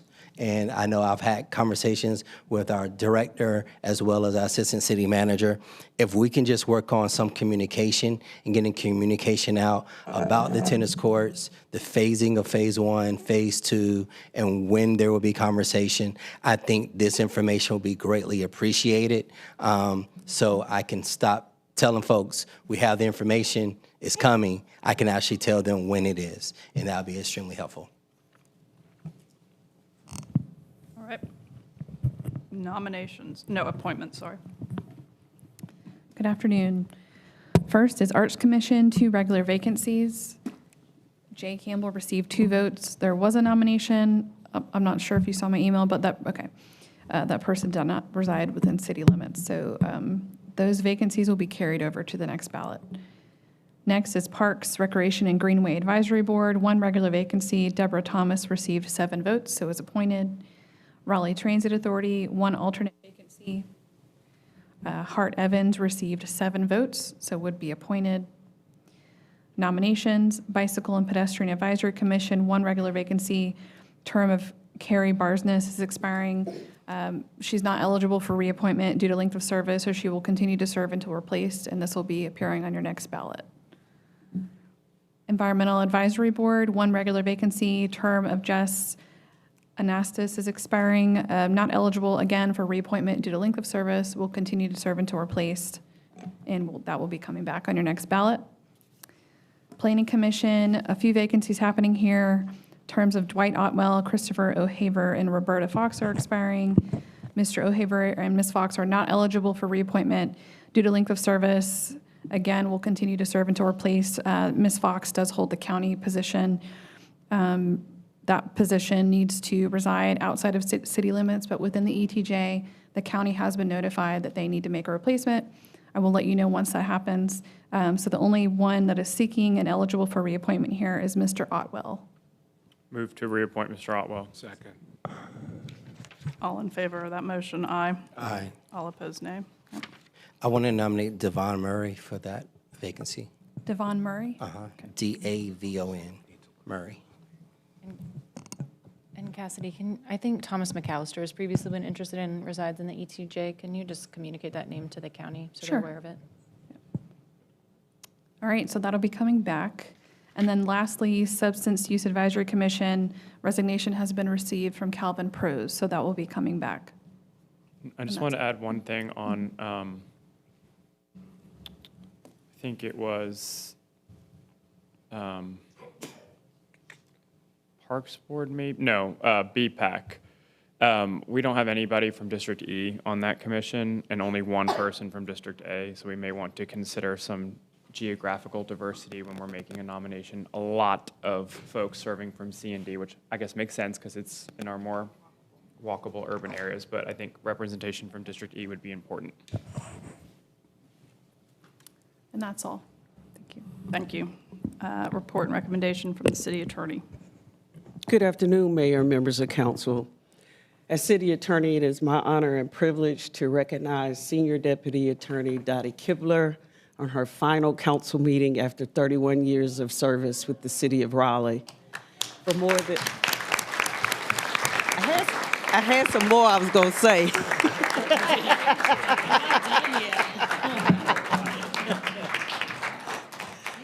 I had a little bit more I was going to say. For more than 3 decades, Dottie has given her time, energy, and unwavering commitment to the city. Throughout her tenure, she has consistently gone above and beyond, including stepping in not once but twice as interim city attorney. In those moments, she's provided critical leadership, stability, and trusted expertise. Dottie's impact extends far beyond council meetings. Her institutional knowledge and steady presence have provided continuity and stability in the city attorney's office. While this may be her last council meeting in her official capacity, the legacy of her service will continue to be felt for years to come. On behalf of those who have had the privilege to serve alongside her, and speaking personally as city attorney, I offer my sincere gratitude for her partnership, her wisdom, and her service. Now, will you please join me in thanking Dottie for her service and wishing her the best.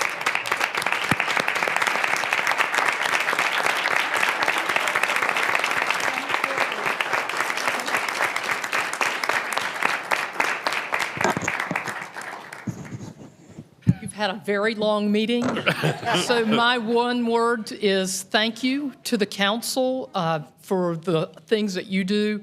To my colleagues, you should not be clapping for me, you should be clapping for them because they're going to be the leaders for the future. Thank you so much for the chance to serve. Thank you.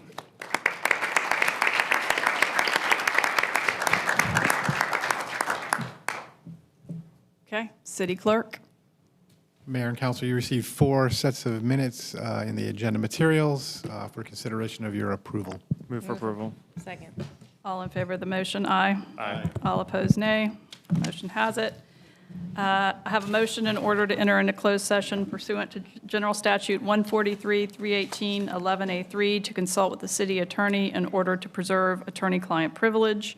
General Statute 143-318-11A4 to discuss matters relating to the location or expansion of industries or other businesses within the city, including consideration of economic development incentives that may be offered by the city in negotiations.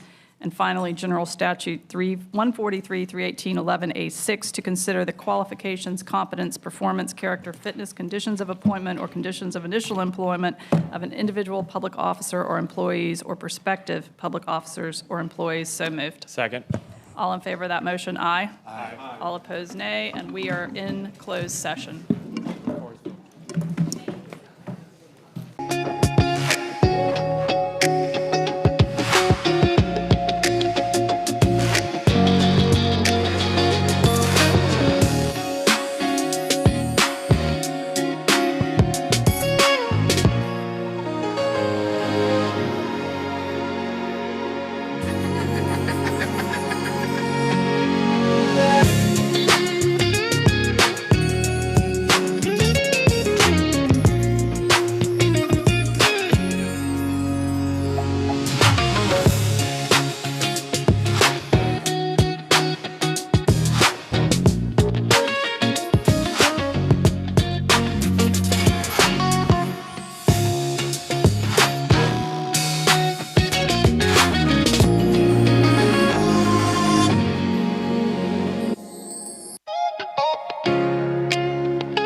Okay. Well, the council met in closed session and has nothing to report out, so we stand adjourned.